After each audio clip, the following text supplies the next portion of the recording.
ఈ వారం మన గెస్ట్ తుమ్మల భగవంత్ అన్న. పీపుల్స్ వారికి తొలితరం నాయకుడు.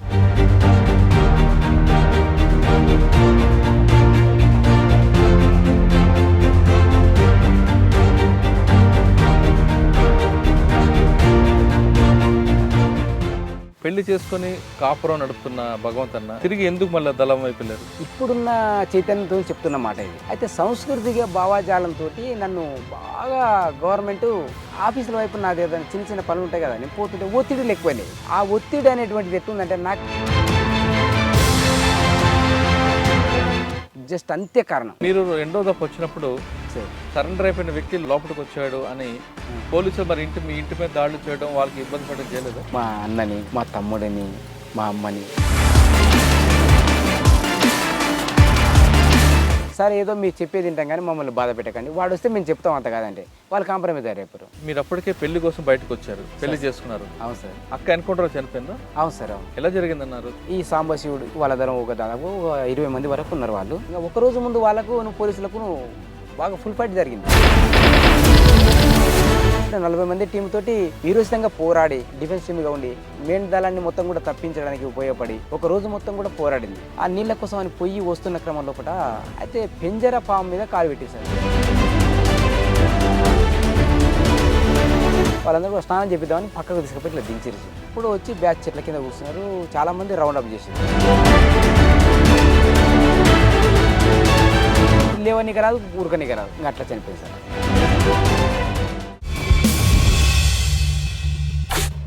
Welcome to I dream. గతంలో గ్రామాల్లో ఉన్న పరిస్థితి ప్రభావంతోనో భావజాల మీద అభిమానంతోనో కొంతమంది యువకులు అడుగుబాటు పెట్టారు. ఆ విధంగా వెళ్ళిన వాళ్ళు అక్కడ లోపల ఉన్న ప్రజల కోసం నిరంతరం కృషి చేసి వాళ్ళ అభివృద్ధి కోసం వాళ్ళ శ్రమంతో ధారపోశారు. ఆ విధంగా లోపలికి వెళ్ళిన తర్వాత కొంతమంది వ్యక్తిగత కారణాలతోనో లేదా మరి ఏ ఇతర కారణాలతోనో తిరిగి జనజీవన స్రవంతిలో కలిశారు. ఆ విధంగా బయటకు వచ్చిన వారిని పరిచయం చేసే కార్యక్రమంలో ఈ వారం మన గెస్ట్ తుమ్మల భగవంత్ అన్న. పీపుల్స్ వారికి తొలితరం నాయకుడు. 1989లో అడిబాటు పట్టి 2008లో బయటకు వచ్చారు. 1989లో వెళ్తున్నప్పుడు ఇక్కడున్న పరిస్థితులు ఏ విధంగా ఉండేవి, 2008లో ఎందుకు బయటకు వచ్చారనే విషయాన్ని భగవంత్ అన్న తెలుసుకున్నాం.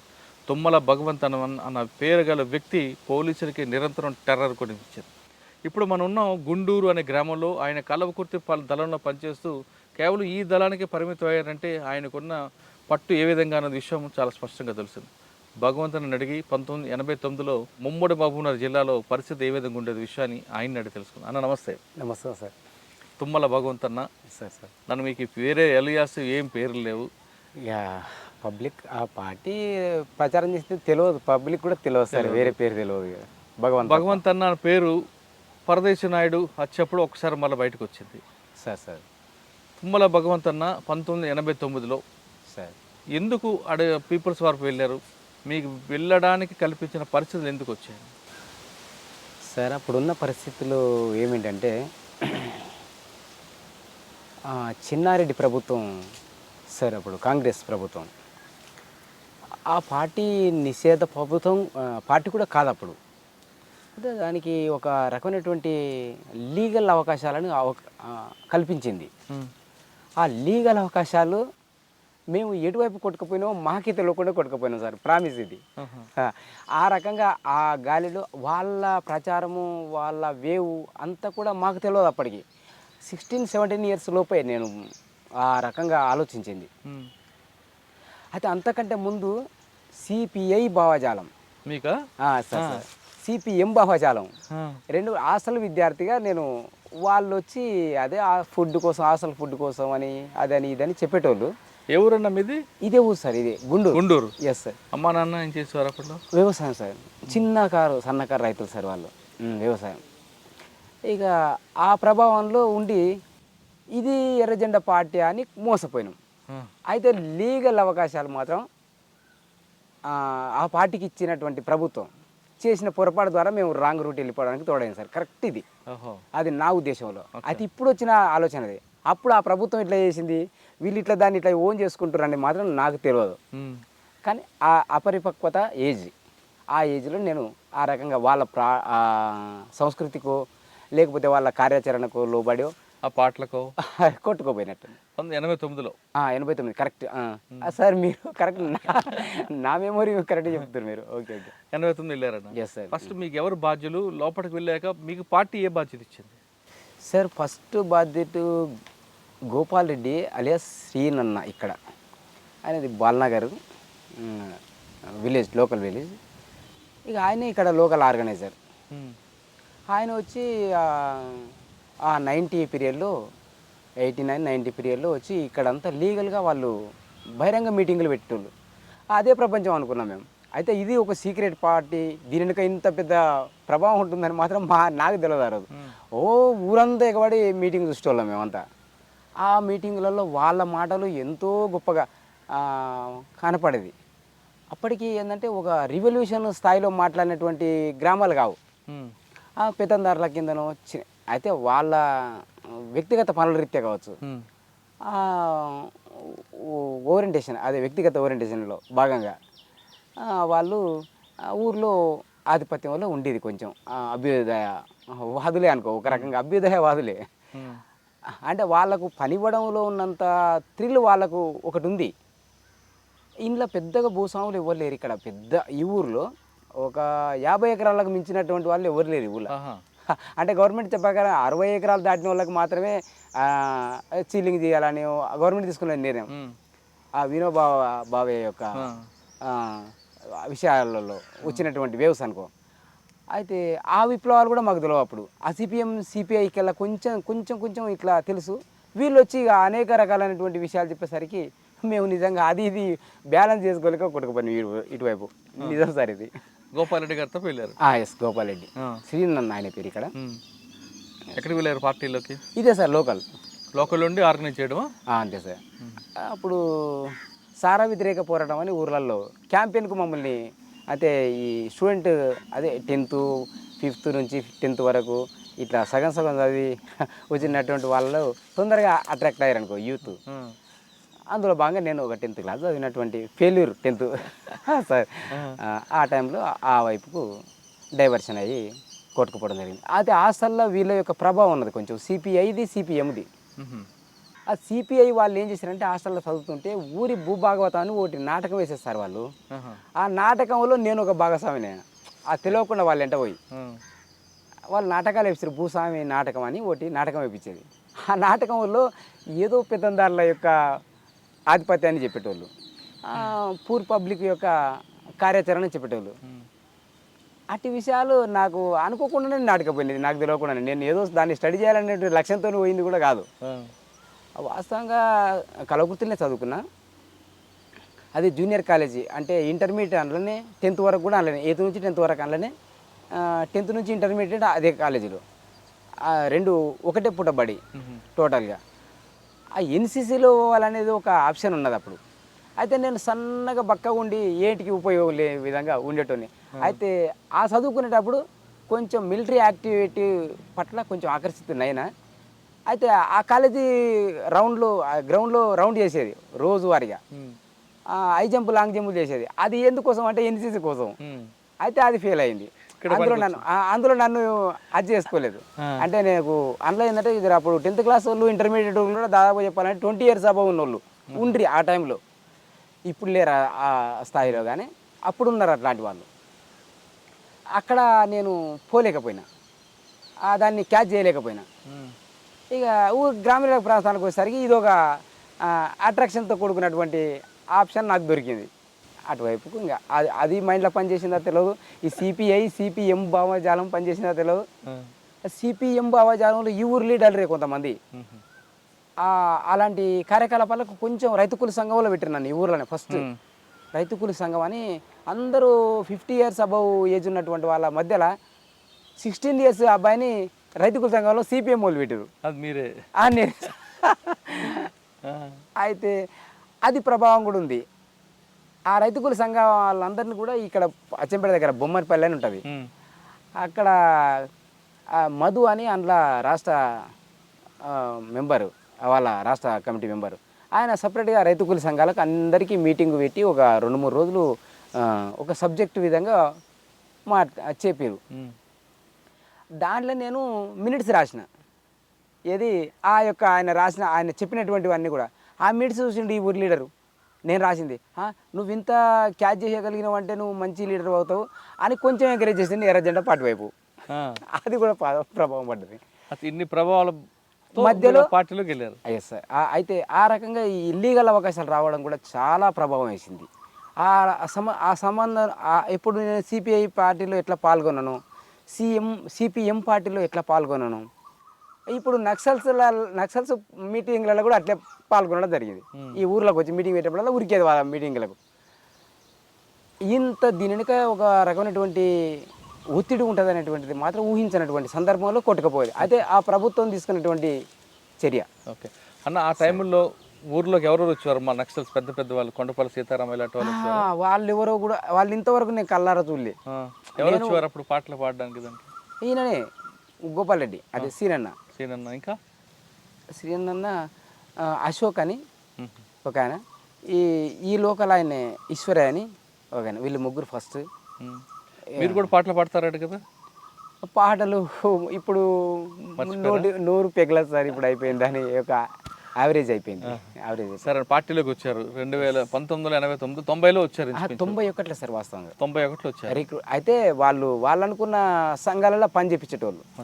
అన్న, అప్పటి నుండి మీరు భూ పోరాటాలు, రైతు కూలి సంఘాలను చేశారా? ఇంకేమైనా ప్రజల కోసం మంచి పనులు చేశారా? లేదు సార్, మొట్టమొదట వాస్తవికంగా అప్పుడు మద్య నిషేధ పోరాటానికి వ్యతిరేకంగా గ్రామీణ క్యాంపెయిన్ చేయించారు విద్యార్థులతోటి. నేను ఒక విద్యార్థిగా, వాళ్ళు కూడా కొంతమంది విద్యార్థుల ఆర్గనైజేషన్లో భాగంగా అందులో క్యాంపెయిన్ బ్యాచ్లో నన్ను ఇన్వాల్వ్ చేశారు ఫస్ట్. ఆ క్యాంపెయిన్ బ్యాచ్లో భాగంగా నేను ఈ కలకుర్తి ఏరియాలోనే విలేజ్ టు విలేజ్ పూర్తిగా మీరు 10 సంవత్సరాలు కల్లకుర్తికే ఎందుకు పరిమితం అయ్యారు, ముందుకు వెళ్లకుండా? నేను మధ్యలో సరెండర్ అయ్యాను సార్ ఒకసారి.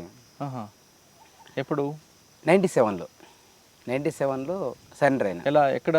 ఈ మహబూబ్నగర్ ఎస్పీ సార్. ఎవరు అప్పుడు సాంబశివరావు సార్ అని ఎస్పీ సార్, నండూరి సాంబశివరావు అని ఆయన సార్. ఎందుకు సరెండర్ అయ్యారు సార్? నేను 16-17 ఇయర్స్లో వెళ్ళిపోయాను కదా. 97 వరకల్లా 23 ఇయర్స్ వచ్చినాయి సార్ నాకు. అయితే పెళ్ళి చేసుకోవాలనేటువంటి ఒకే ఒక చిన్న కోరిక సార్. కేవలం ఆ కోరిక వాళ్ళకి డైరెక్ట్ చెప్పేసిన. అదే నాకంటే సీనియర్స్, అబౌవ్ 10 ఇయర్స్ సీనియర్స్ వాళ్ళకు పెళ్ళిళ్ళు కాలేదు. వాళ్ళని కాదని నేను చెప్పడానికి, అభిప్రాయం చెప్పడానికి కూడా మనసు ఒప్పలేదు. అయితే కర్రెమ్మ నరసప్ప అని, తొంటచేయి లింగాన్ అని ఉండేవారు, శేషానని, ఆయన వాళ్ళందరూ కూడా చాలా సీనియర్స్. ఆ తర్వాత వాళ్ళు ఏజ్డ్ చాలా. అలాంటి వాళ్ళకే పెళ్ళిళ్ళు లేవు. నేనేమైనా అభిప్రాయం పెట్టాలి, అబ్బా వీళ్ళకి చెప్పకుండా ఇంటికి పోవడమే బెస్ట్ అని నిర్ణయం చేసుకున్నాను సార్. ఇది వాస్తవం. 97 నుండి 90 వరకు మీరు చేసిన దాడులు, ప్రతి దాడులు చెప్పండి. అప్పుడు దాడులు అంతా ఇక్కడ సారా క్యాంపెయిన్ ఒకటి, కూలి జీతగాళ్ళ పోరాటాలు 2, ఈ సాయుధ పోరాట చర్యలు అనేటువంటివి తక్కువ ఉన్నాయి సార్. అప్పుడు కాల్పులే లేవు అసలు, వాళ్ళకి కాల్పులు లేవు కరెక్ట్ చెప్పాలంటే 97 వరకు. కానీ మీరు ప్రజాకోట్లు పెట్టేవారు కదా అప్పుడు? అది నేను రిక్రూట్ అవడమే 91 సార్. అవును, 91లో రిక్రూట్ అయినా. అయితే అంతకుముందు మొత్తం టోటల్ క్యాంపెయిన్లలోనే తిరిగిన, విద్యార్థి క్యాంపెయిన్లలో మొత్తం సార వ్యతిరేక, జీతగాళ్ళ పోరాటాలలో, కూలి పోరాటాలలో, ఈ సార పోరాటాలు తిరిగిన. అట్లా వాళ్ళు ఏం చేసినట్టే కొరియర్గా పెట్టుకుంటారు ఈ దళానికి.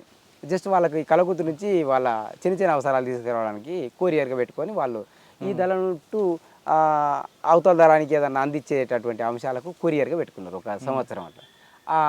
పార్ట్ టైం మెంబర్గా, అది ఫుల్ టైం మెంబర్ కాదు, పార్ట్ టైం మెంబర్ సరే. అప్పుడు ఫస్ట్ పార్ట్ టైం మెంబర్గా ఆయన చెప్పిండు, పార్ట్ టైం మెంబర్ అంటే ఏందో తెలియదు నాకు, ఫుల్ టైమర్ అంటే ఏందో తెలియదు. ఆ రోజు ఆయన గోపాల్ రెడ్డి పార్ట్ టైం మెంబర్గా నేను పార్టీ ఆస్వాదిస్తుంది, ఇట్లా మీరు పార్టీ కోసం తప్పకుండా ఎనీ టైం పార్టీ పిలిచినప్పుడు రావాలి ఖచ్చితంగా అంటే సరే ఓకే అని చెప్పాను. ఆయన అన్న పెళ్లి కోసం బయటకు వచ్చారు కదా, పార్టీ అనలేదా? పార్టీకి చెప్పినాను. అయితే పార్టీకి పెళ్ళి అని చెప్పలేదు. నాకు ఇంట్రెస్ట్ లేదు, ఇక నేను ఇంటికి వెళ్ళిపోతా, నాకు ఇంటి వాళ్ళ మీద బాగా మనసుకి అంటే అప్పుడు పరిపక్వతగా ఆలోచించేటంత మైండ్ లేదు కరెక్ట్గా చెప్పాలంటే. బయటకు వచ్చారు, సరెండర్ అయ్యారు. Okay sir. ఏమన్నారు సాంబశివరావు గారు? భగవంతు భూ పోరాటాలలో మంచిగా పాల్గొనడని కితాబ్ ఇచ్చిండు సార్, మంచి. కానీ ఇంత గుర్తిస్తారని మాత్రం నాకు అక్కడ కూడా ఊహించలే. అయితే అజిలాపురంలో అనే ఊరు ఉంది కదా, ఆ అజిలాపూర్ అనే భూ పోరాటం మేము చేసింది ఏం లేదు వాస్తవంగా. గోపాల్ రెడ్డి అండ్ సుదర్శన్ రెడ్డి అని ఫస్ట్ 85 నుంచి ఆ పోరాటం కార్యక్రమం కొనసాగుతుంది. వాళ్ళు ఆ కార్యక్రమంలో కొనసాగుతున్నప్పుడు 300 మందిని జైలుకు పంపించారు. అదే 1 రోజు 2 రోజులు జైలుకు పోయి వచ్చారు ఆ ఊరిలో. అది మాకు తెలియదు వాస్తవంగా. చేసిన పోరాటం నిజంగా వాళ్ళు కదిలిచ్చింది ఆ సుదర్శన్ రెడ్డి, ఈ గోపాల్ రెడ్డి. వాళ్ళ తర్వాత జైలుకు ఒక ఆయన పోయిండు, ఒక ఆయన చనిపోయిండు చెర్ల మునిగిపోయి. ఆ తర్వాత మళ్ళీ దళం ఎస్టాబ్లిష్ చేయడానికి అదంతా కమిట్మెంట్ చేసుకొని మళ్ళీ దళం ఎస్టాబ్లిష్ చేసేసరికి ఒక 10 years ఏకతక్క అయింది. అప్పుడు మేము పోయినాం. అప్పటికి ఆ భూమిలో ఉన్నటువంటి వాళ్ళు ఏంటంటే విదేశాలలో ఎన్ఆర్ఎల్గా ఉంటారు సార్, వాళ్ళు అక్కడ బయట ఉంటారు. ఒక్క మోహన్ రెడ్డి అనేట ఆయన ఒక్క ముసలాయన ఉండేది ఊర్లో. ఆ ముసలాయనకి ఎదురు పోయి మాట్లాడారంటే కూడా ఆ ఊరిలో జర కొంచెం జంకెటోళ్ళు, మొదటి నుంచి అలవాటు పడ్డ జీవితాలు. ఆయనను తోలుకొచ్చి ఒకసారి ఈ దళం కమాండర్ నన్ను దళ సభ్యునిగా పెట్టుకున్నారు. అందులో నాకు అప్పుడు దళ సభ్యున్నే కానీ గడ సిటీలో అంటే నిలబడేది. అయితే ఆయన ఆర్గనైజ్లో భాగంగా ఈ భూమి అందరిది ప్రజలది, మీరు తప్పుకోవాలి భూమి నుంచి అని ఆయన ఏదో ఆయనకు సందేశం ఇచ్చిండు. దాంట్లో భాగంగా మీరు చేసుకుంటే మేము వద్దంటలేము, మాకు పట్టాలు ఉన్నాయి, పట్టాలున్న భూములు మాకు వదిలేసే చాలనేది ఆయన ఒపీనియన్. పట్టాలు లేనిది ఏమన్నా ఏం చెప్పలేననేది ఆయన ఒపీనియన్. నేను మాటల్లో విన్నా, ఆ మోహన్ రెడ్డి మాటల్లో విన్నా. ఏది ఈయన ఈ దళానికి ఉన్న కమాండరు అదే సాంబశివుడు, ఎవరంటే కొల్లాపూర్ సాంబశివుడు, మీరు చుక్కాపల్లి ఆ సాంబశివుడే ఈ దళం కమాండర్ ఫస్ట్.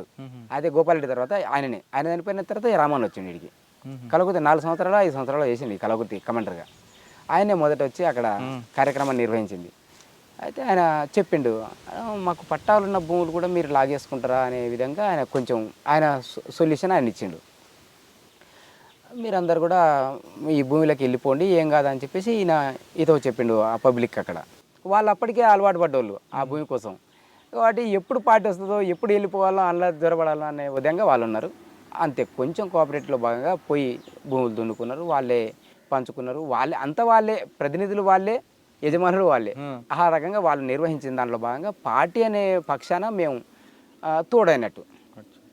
అయితే సార్ అది గుర్తించుడు, నేను చేసింది ఏం లేదు, అమ్మ ఇంత పెద్ద పేరు నాకు వచ్చిందని నేను ఊహించే కల కూడా ఆయన మాట్లాడేటటువంటి దాంట్లో వైబ్రేషన్ వస్తుంది మంచి. ఒక సార్ యొక్క మీరు ఇంటర్వ్యూ కూడా విన్నా, నేను సార్ ఇంటర్వ్యూ కూడా విన్నా, మీరు సార్తో మాట్లాడగలిగినారు. అబ్బా మీరు వస్తుంటేనే నేను ఆ సార్ ద్వారా అబ్బా అంత సార్ తోటి మాట్లాడగలిగిందంటే, మమ్మల్ని పిలుస్తుంటే నేను ఊహించగలిగిన. అబ్బా అంత నాలెడ్జీ కలిగినటువంటి వాళ్ళు నన్ను ఆస్వాదిస్తారంటే నేను గౌరవించాలనేది నా ఉద్దేశం మొదటి నుంచి ఉంది. సాంబశివరావు గారు ఇంకేమన్నారు అయితే? అదొక్కటే సార్ అన్నది. కలెక్టర్ సరైనటువంటి నిర్ణయం తీసుకున్నాడు, మరి ఏదో అన్నాడు ఆయన మాటలలో. అది కలెక్టర్ పేరు ఎలా పెట్టిండు, ఆ భూమిలోకి ఈ భగవంతు కూడా ఇన్వాల్వ్ అయ్యిండు, భగవంతు కూడా దాన్ని ప్రాపగండకు తీసుకొచ్చిండు అనే విధంగా ఏదో చెప్పిండు విలేకరులకు. ఇప్పుడు 10 మంది విలేకరులు కూర్చోబెట్టి బహిరంగ ఇంటర్వ్యూ ద్వారా లొంగుబాటును గుర్తించిండు ఆయన. ఇంకా అంటే ఏదో చెప్పిండు కానీ అది నాకు మైండ్లో నాటుకున్నది అట్లే, ఇప్పుడు కూడా మర్చిపోలేదు ఆ ఒక్క మాటని. ఆయన నాతో ఎక్కువ మాట్లాడింది లేదు, చూపింది లేదు, చూసింది లేదు, అంతే సరిగా. తర్వాత బయటకు వచ్చారు. భూ పోరాటం పేరు ఒకటి పడ్డది అట్లా ఆ రకంగా. అయితే నేను ప్రత్యక్షంగా సారా వ్యతిరేక పోరాటాలలో పాల్గొన్నా, కూలీ జీతగాల పోరాటాలలో కూడా పాల్గొన్నా. అంటే ఇల్లీగల్ కాకముందే లీగల్గా. సరే, తర్వాత పెళ్లి చేసుకున్నారా? 97లో ఇంటికి వచ్చిన తర్వాత పెళ్లి చేసుకున్నాను. పెళ్లి చేసుకొని ఒక కాపురం నడుపుతున్న భగవంత్ అన్న సార్ తిరిగి ఎందుకు మళ్ళీ దళం వైపు వెళ్ళారు సార్? దానికి ఒక కారణం ఏంటిదంటే, వాస్తవంగా పెద్ద కారణం ఏం లేదు. అయితే ఇప్పుడున్న చైతన్యంతో చెప్తున్న మాట ఇది. అప్పుడు చైతన్యం లేదు సార్, ఇప్పుడు చైతన్యం లేదు. అయితే సాంస్కృతిక భావాజాలంతో నన్ను బాగా గవర్నమెంటు ఆఫీసుల వైపు నాది ఏదైనా చిన్న చిన్న పనులు ఉంటాయి కదా, నేను పోతుంటే ఒత్తిడిలు ఎక్కువైనాయి. అయితే సాంస్కృతిక భావాజాలాన్ని వాళ్ళు ఆకర్షించడం కోసం, జస్ట్ అంతే కారణం. ఆ సాంస్కృతిక భావజాలంలో భాగంగా వాళ్ళు ఆ ఒత్తిడి అనేటువంటిది ఎట్లుందంటే, నాకు పని చేస్తలేరేమో, నన్ను అవాయిడ్ చేస్తారేమో అన్నట్టే నేను ఊహకి వెళ్ళిపోయినా. మీరు ఊహించుకున్నారు? నాకు నేనుగా ఊహించుకున్నా. వాస్తవికంగా వాళ్ళ పని చేయడానికి కావాల్సినటువంటి గ్రౌండ్ ప్రిపేర్ చేయడానికి కావాల్సినటువంటి సంస్కృతిని వాళ్ళు నా మీద ప్రయోగిస్తున్నారు, చిన్న చిన్న ప్రయోగాలు. అది నాకు అర్థం చేసుకునేంత చైతన్యం లేదు ఆ రోజు. అదే సార్. అయితే ఆ రకంగా ఒత్తిడి ఎక్కువ గురయ్యి ప్రతిదీ నేను వాళ్ళు ఎంత ఆకర్షించినా కూడా నేను స్టేషన్కి పోవడానికి సిద్ధం కాకపోయేది ఫస్ట్. ఇక అరే మేము మీకోసం మేము లొంగిపోయినప్పుడు వాళ్ళే పర్యవ చేసి వాళ్ళే టాకర్ ఇచ్చారు. వాస్తవికంగా పర్యవ అంటే అదే చిన్న చిన్న క్యాస్ట్ సర్టిఫికేట్, అంటే ఊరి క్యాండిడేట్ అని, ఇలా సరెండర్ అని, ఇవన్నిటికి సంబంధించినటువంటి ఫైల్స్ అన్నీ కూడా రెడీ చేసి ఎండి ఆఫీస్కి ఈ లోకల్ కానిస్టేబుల్ దగ్గరుండి లైసెన్స్ కావాలంటే ఇట్లాంటి వాళ్ళు దగ్గరుండి చేపించి పంపించారు. ట్రాక్టర్ ఇప్పించారు. ట్రాక్టర్ ఇప్పించారు సార్. అయితే ఆ రోజు 3.5 లక్షలు దానికి. ఆ రోజు రూ. 3 అంత విలువ ఉంది. నిజంగా చెప్పాలంటే నా చేతిలో రూ. 3 లేకున్న టైంలో ఆ 3,00,000 పెట్టి ట్రాక్టర్ ఇచ్చింది గవర్నమెంట్. దాన్ని కరెక్ట్గా యూజ్ చేసుకోలేదు. తర్వాత ఒత్తిడికి తట్టుకోలేక ఆఫీసర్స్ యొక్క చైతన్యం ఎట్లుంటుందంటే, ఆఫీసర్ చైతన్యమే సార్. వాస్తవికంగా ఏంటంటే నేను దాన్ని అర్థం చేసుకునే స్థాయిలో లేని క్యాండిడేట్ను. అక్కడ నేను డిఫరెంట్ కావాల్సి వచ్చింది అంతే. మళ్ళీ పోవడానికి కారణం కదా ఒక్కటే. ఓకే. రెండోసారి ఎవరిని కలిసి వెళ్ళారు? ఫస్ట్ అంటే Gopal Reddy alias. Yes sir. రెండోసారి అంటే నాకు ఒత్తిడి వస్తుంది అనేటువంటిది వీళ్ళు ఊకే వచ్చేటోళ్ళు ఇక్కడ లోకల్గా ఎవరంటే రామన్న అక్కడ ఇక్కడ నుంచి డివైడ్ వెళ్ళిపోయిన తర్వాత ఈ సాంబశివుడు ఐలే వచ్చిండి కలవకుర్తి ఏరియాకు కమాండర్గా. ఈ సాంబశివుడు ఇక్కడ నుంచి జిల్లా కమిటీలకు తీసిరు. తర్వాత లోకల్ అశోక్ అని కమాండర్, ఈ కొల్లాపూర్ ఏరియాని అశోక్ కమాండర్గా ఇక్కడ ఉన్నాడు. ఆ కమాండరు సరికొండ ఎన్కౌంటర్లో చనిపోయాడు. ఇక్కడ సరికొండ అమ్మని కలపక సరికొండ ఆయన చనిపోయినప్పుడు ఈ ఐలయ అదే ఈ సాంబశివుడు ఐలయ ఆయన ఒక 3 సంవత్సరాలు ఇక్కడ కమాండర్ చేసిండు. ఆయన కమాండర్ చేసినప్పుడు ఆయన ఒక్కటే నన్ను లాగడానికి ప్రయత్నం చేసాడు. నేను లొంగిపోయి 4 సంవత్సరాలు ఉన్నాయండి ఇక్కడ. ఆ 4 సంవత్సరాల టైంలో ఈయన వచ్చిండు ఇక్కడికి. వచ్చి నన్ను అబ్జర్వేషన్లో ఉంచుకున్నాడేమో ఆ పార్టీ దృష్టితోటి. ఇక అయితే ఆయన నేను మొదట 96లో మిలిటరీ క్యాంపులో ఇద్దరం స్టూడెంట్స్ అక్కడ పరిచయం ఆయన. తర్వాత నేను లొంగిపోయినాక ఇక్కడ వచ్చి ఇంక పరిచయం ఉన్న వ్యక్తే కదా. ఇక నన్ను లాగడం కోసం ప్రయత్నం చేసిండు బాగా. 4-5 సార్లు కలిసిండు, ఇంటికి వచ్చి కలిసిండు, బయటికి పిలుచుకొని కలిసిండు. ఎందుకు వస్తురబ్బా నాకు వాళ్ళ నుంచి ఏమి ఇబ్బంది వస్తాయని ఇక్కడ 2 దిక్కులా కొట్టుమిటి ఆడుతున్నటువంటి సమయంలో ఇక వాళ్ళ ఒత్తిడి అంటే వాళ్ళు సాంస్కృతిక భావజాలాన్ని డెవలప్ చేయడం కోసం నాకు పెడుతున్న ప్రెజర్ ఏంటంటే అది నన్ను ఏదో తీవ్రమైన అణచివేత గురి చేస్తారన్నంత భావజాలాన్ని కొట్టుకుపోయి వీళ్ళ మాటలకు లోన్ అయిపోయి మళ్ళీ వెళ్ళిపోవడానికి తోడైంది అదొకటి. అయితే జనార్దన్ వాస్తవంగా టైంకు తోలకపోయిన టైం మాత్రం జనార్దన్ది. అయితే ఎంకరేజ్ చేసింది సెకండ్ సారి ఈయన. ఇంకా వాళ్ళు అట్టే అయితే అంతకంటే ముందు ఏంటంటే ప్రభుత్వం దగ్గర సరెండర్ అయిన వాళ్ళను కొట్టేసేటటువంటి ఒక వేవ్ ఉన్నది ఒకప్పుడు. ఇక అది 90 లోపట కావచ్చు. లొంగిపోతే కొంత కాలానికి మళ్ళీ కొట్టేస్తారు అనేటువంటి భయంతో కూడా కొంతమంది అభద్రతా భావంతో జీవించేటోళ్ళు. కానీ వాస్తవికంగా అప్పుడు నన్ను చాలా ఆకర్షించడానికి ప్రయత్నం చేసిండ్రు. అయితే ఇప్పుడు అర్థం చేసుకుంటున్నాను ఆ విషయాన్ని. అప్పుడు నేను ఎంత తప్పు చేసిన ఇట్లాంటి విషయాలను నేను అర్థం చేసుకోక అనవసరంగా కొట్టుకుపోయినా ఇప్పుడు అర్థం చేసుకొని నీకు ఈ విషయం చెప్తున్నా. అది సరే. ఓకే. రెండోసారి వెళ్ళిన తర్వాత సరే మీరు చేసిన కార్యక్రమాలు ఏంటి? రెండోసారి వెళ్ళిన తర్వాత బాగా మిలిటరీ యొక్క దళాల యొక్క ఇదే ఇక దాడులు ఇవి అవి వాటికి గురి చేశారు సార్ అందరినీ వాస్తవంగా. కానీ నేను ఆర్గనైజేషన్ ఫీల్డ్లో ఉన్నా, వాళ్ళు మిలిటరీ ఫీల్డ్ ఒకటి ఆర్గనైజేషన్ ఫీల్డ్ అని 2 చేశారు. ఆ రెండిట్లో భాగంగా నేను ఆర్గనైజేషన్ ఫీల్డ్కు నన్ను మార్చారు. నన్ను ఆర్గనైజర్గా ఈ కలవకుర్తి ఆర్గనైజర్గా నన్ను ఇక్కడ బాధ్యతగా చేసేసారు లాస్ట్కు. కలవకుర్తి ఆర్గనైజర్గా ఉంటూ మీరు చేసే కార్యక్రమాలు ఈ కలవకుర్తి ఆర్గనైజర్గా ఉంటూ ఏంటిదంటే 90 నుంచి నేను పనిచేసినటువంటి ఒక అనుభవం ఉంది కదా సార్ ఇక్కడ. అవును. అయితే 2000లో నేను డిసెంబర్ వెళ్ళిపోయినా. మళ్ళీ 2000 నుంచి మళ్ళీ వీళ్ళ దగ్గర పనిచేస్తున్నప్పుడు ఏంటంటే పోయిన సంఘాలని మొత్తం కూడా మళ్ళీ పునర్నిర్మాణం కోసం కృషి చేస్తాను సార్ వాస్తవికంగా. అయితే వాళ్ళు అప్పటికే ఏంటంటే అనేక అణచివేతలకు గురయ్యాయి. అంటే సంఘాలలో కొంచెం ఏమొచ్చిందంటే డిఫరెన్స్ వచ్చినాయి సార్ వాళ్ళ మధ్యలో. ఆ డిఫరెన్స్ ఎట్లా వచ్చిందంటే గ్రామాలలో అప్పుడు రాజకీయ పార్టీలు ఏం చేసినాయంటే కొన్ని సంఘాలకు గురి చేసింది.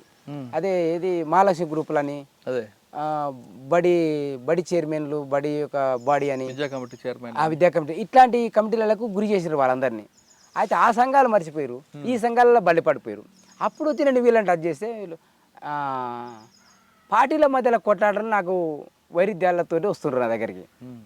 వాళ్ళను మళ్ళీ ఒక కమిట్మెంట్ తీసుకురావడం కోసం నేను ఏం చేయగలను అబ్బా నేను. అయితే నేను సింగిల్ ఆర్గనైజర్ ఇక్కడ సింగిల్ ఆర్గనైజర్ సిస్టమ్ ఇక్కడ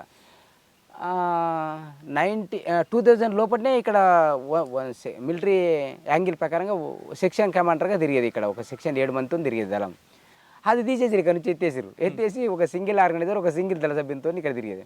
నేను సింగిల్ ఆర్గనైజర్గా సింగిల్ దళ సభ్యులతో వీళ్ళు ఒక గ్రూపులుగా తయారయ్యారు. వీళ్ళని నేను ఎట్లా తట్టుకుంటా అబ్బా అని చెప్పేసి నేను వాళ్ళని డెవలప్ చేయడం కోసం నేను డెవలప్ చేసుకోవడం కోసం కృషి చేసి సరే ప్రయత్నపూర్వం రెండోసారి పోయినటువంటి ప్రయత్నంలో భాగంగా వాళ్ళతో నేను నేర్చుకున్నా, నాతోని వాళ్ళు నేర్చుకున్నారా, అది ఇందులోనే ఇంక్లూడ్ అయిపోయింది.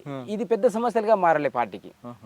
టోటల్గా నేను ఏంటంటే సంఘ సభ్యులందరినీ కూడా మీ మధ్యలో ఉండే వైరుధ్యాలన్నింటిని కూడా సామరస్యపూర్వకంగా పరిష్కరించుకొని ఆ పార్టీని కాపాడడం కోసం కృషి చేయడం చెప్పేసేటటువంటి సందేశాన్ని పార్టీలకు తీసుకుపోయింది సార్. పార్టీ ఇచ్చినటువంటి ఒక ఆర్గనైజర్గా ఉండి ఎంతమందిని మీరు మెయింటైన్ చేస్తారు? టోటల్గా ఈ కలవకుర్తి ఏరియాలో కలవకుర్తి దళం యొక్క పరిధిలో నేను తిరగగలిగాను సార్. ఒక్కరే? ఓ నా 1+1 అంటే ఆ 100 మంది దాటిపోయారు నా తర్వాత.